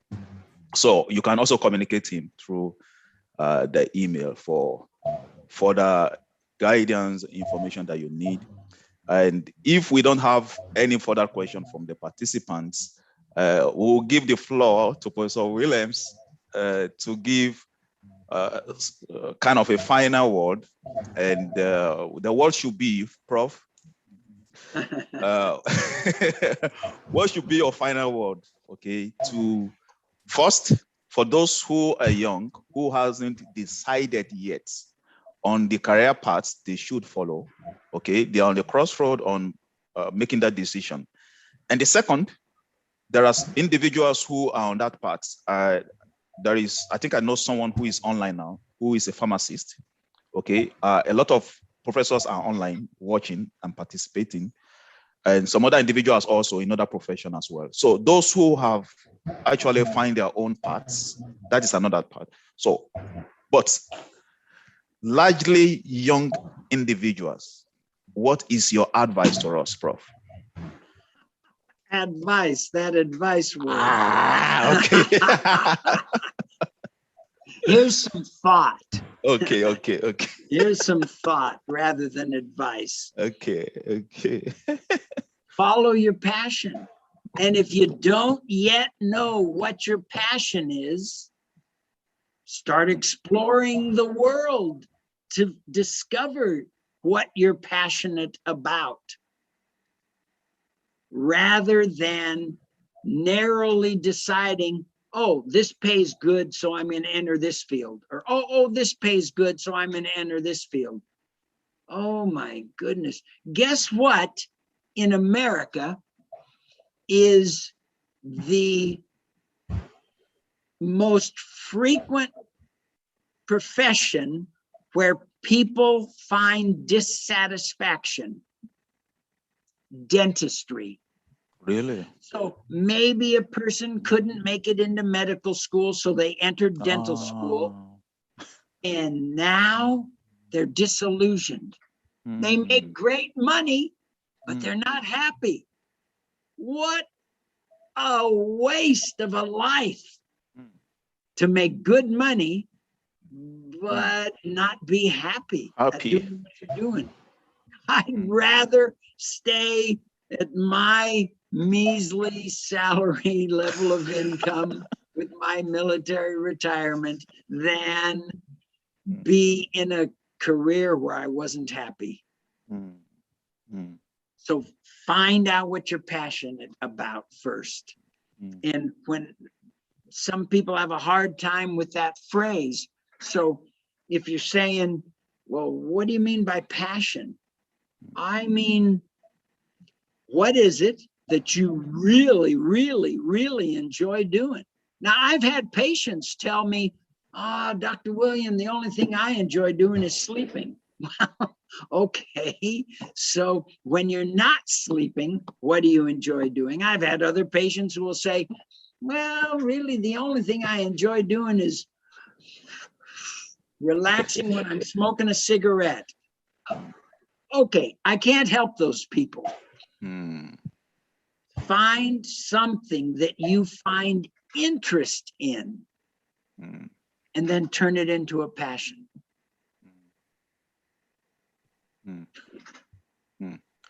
And yes. then happiness will find you. Then, Prof, that is on one hand, okay, that is for those who trying to find their path, okay? For those who are already on that path, on their professional path, on their career path, what would be your last word for those ones? Not advice, what would be Those your who are word of already on encouragement? a career path Yes. and they may not like the career path they're on? No, those who are already on that path, whether they will like or they don't like, but they're already on a chosen career, a chosen path. Okay. What will be your word of encouragement for those? Okay, I would say if you're not on a career path that you are loving, change your career midstream. It's okay. My sister, my oldest sister, she died of the coronavirus last year. My older sister changed her career 27 times.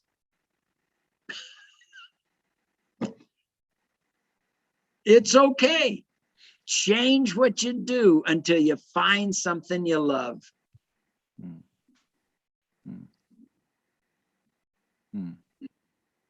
Thank you. Prof, sorry, one more question. I think we need to take that from this John. individual. He said, if we couldn't achieve our aim despite of hard working and struggle, so what should we do?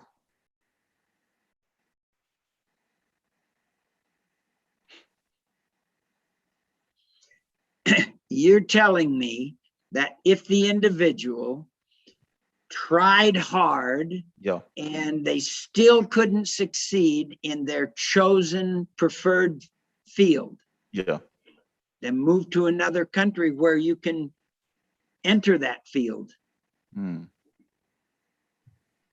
Stay with your passion. Don't give up on your passion. Just move somewhere else to where your passion can be continued. Now, most countries in the world follow the French model of higher education as opposed to the German model of higher education. The German model of higher education is followed by England, America, Canada, Australia, New Zealand. The rest of the world follows the French model of higher education. So if your particular country doesn't allow you the career path you want, there are hundreds of other, there are 244 countries on this planet. Move to a country where you can have that professional trajectory. Rather than giving up on your dream, I would never give up on my dream. I just can't imagine doing that. Prof, thank you. And who is this? Okay, that question is actually very important, Prof. And I'm so happy that we are able to, you are able to respond to that, because you just informed us right now that sometimes the environment also could be a contributing factor to our success. So thank you so much for that vital information about that. Yeah, thank you so much, Prof. Okay. So I guess that is all that we have now. Appreciate, okay, we're receiving a lot of appreciation, Prof. So many, okay, our participants, they are saying thanks, sending appreciation to you. Prof, we really appreciate. Hello, Prof. I think he's on. Okay. So we sincerely appreciate your time, the audience you have provided.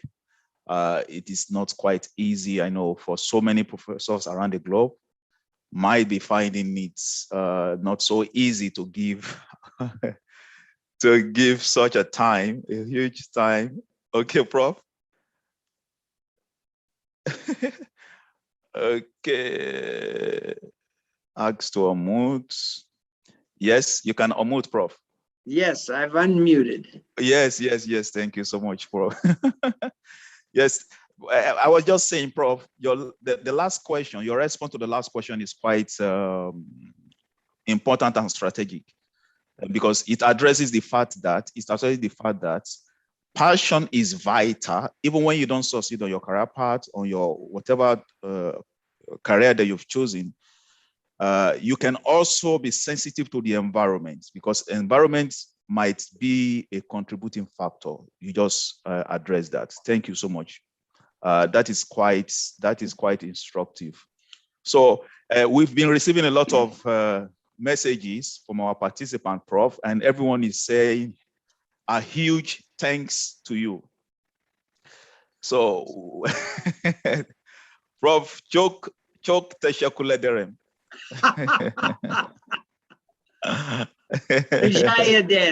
Yeah, Prof. Really, we can't thank you enough.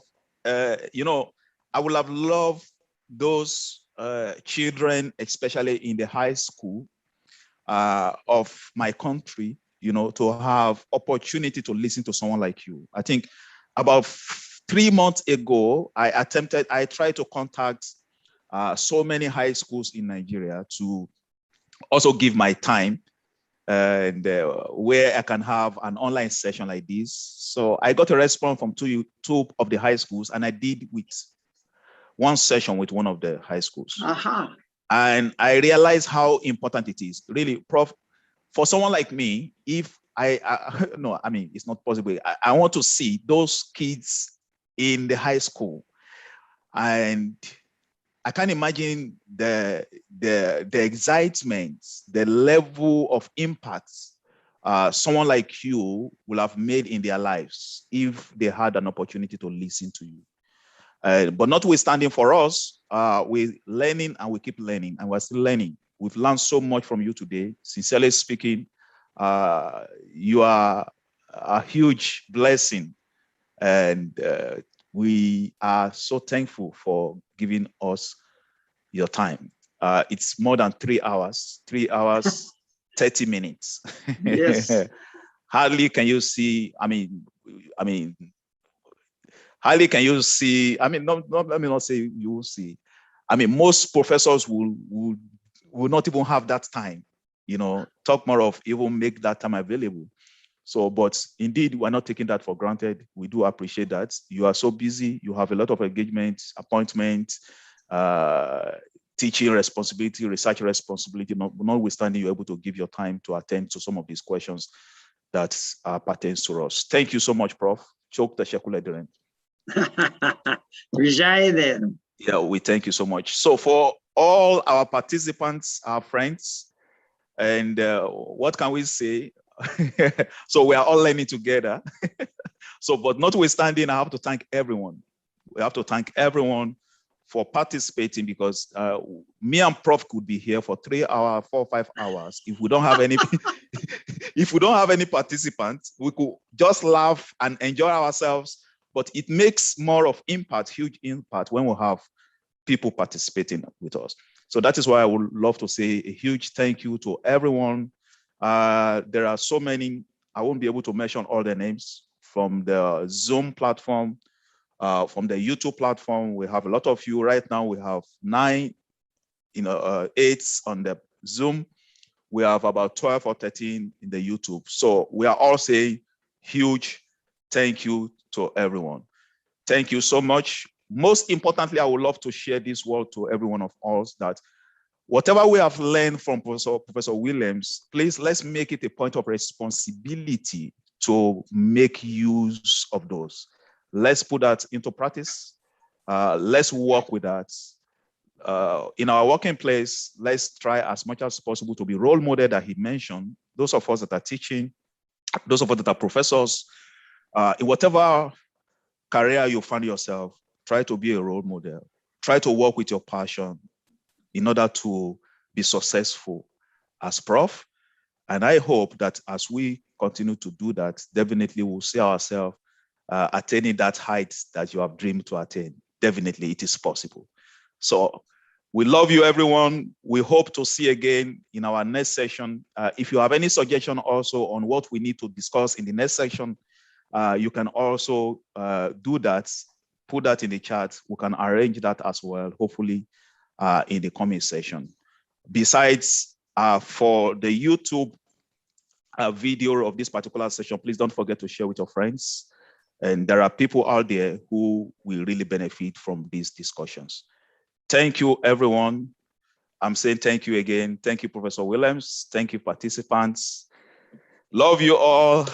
From the WIT Chat YouTube channel, I say goodbye to everyone. Bye. Bye. Bye, Prof. Thank you so much.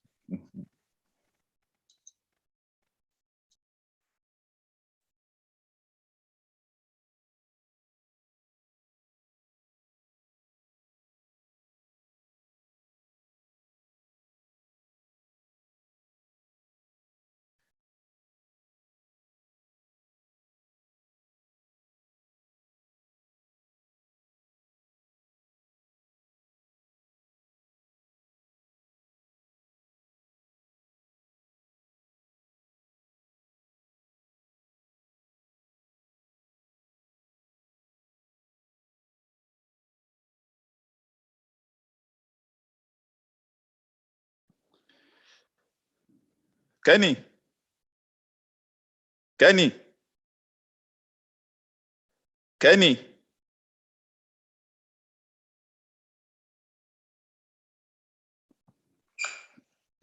Hello, Kenny.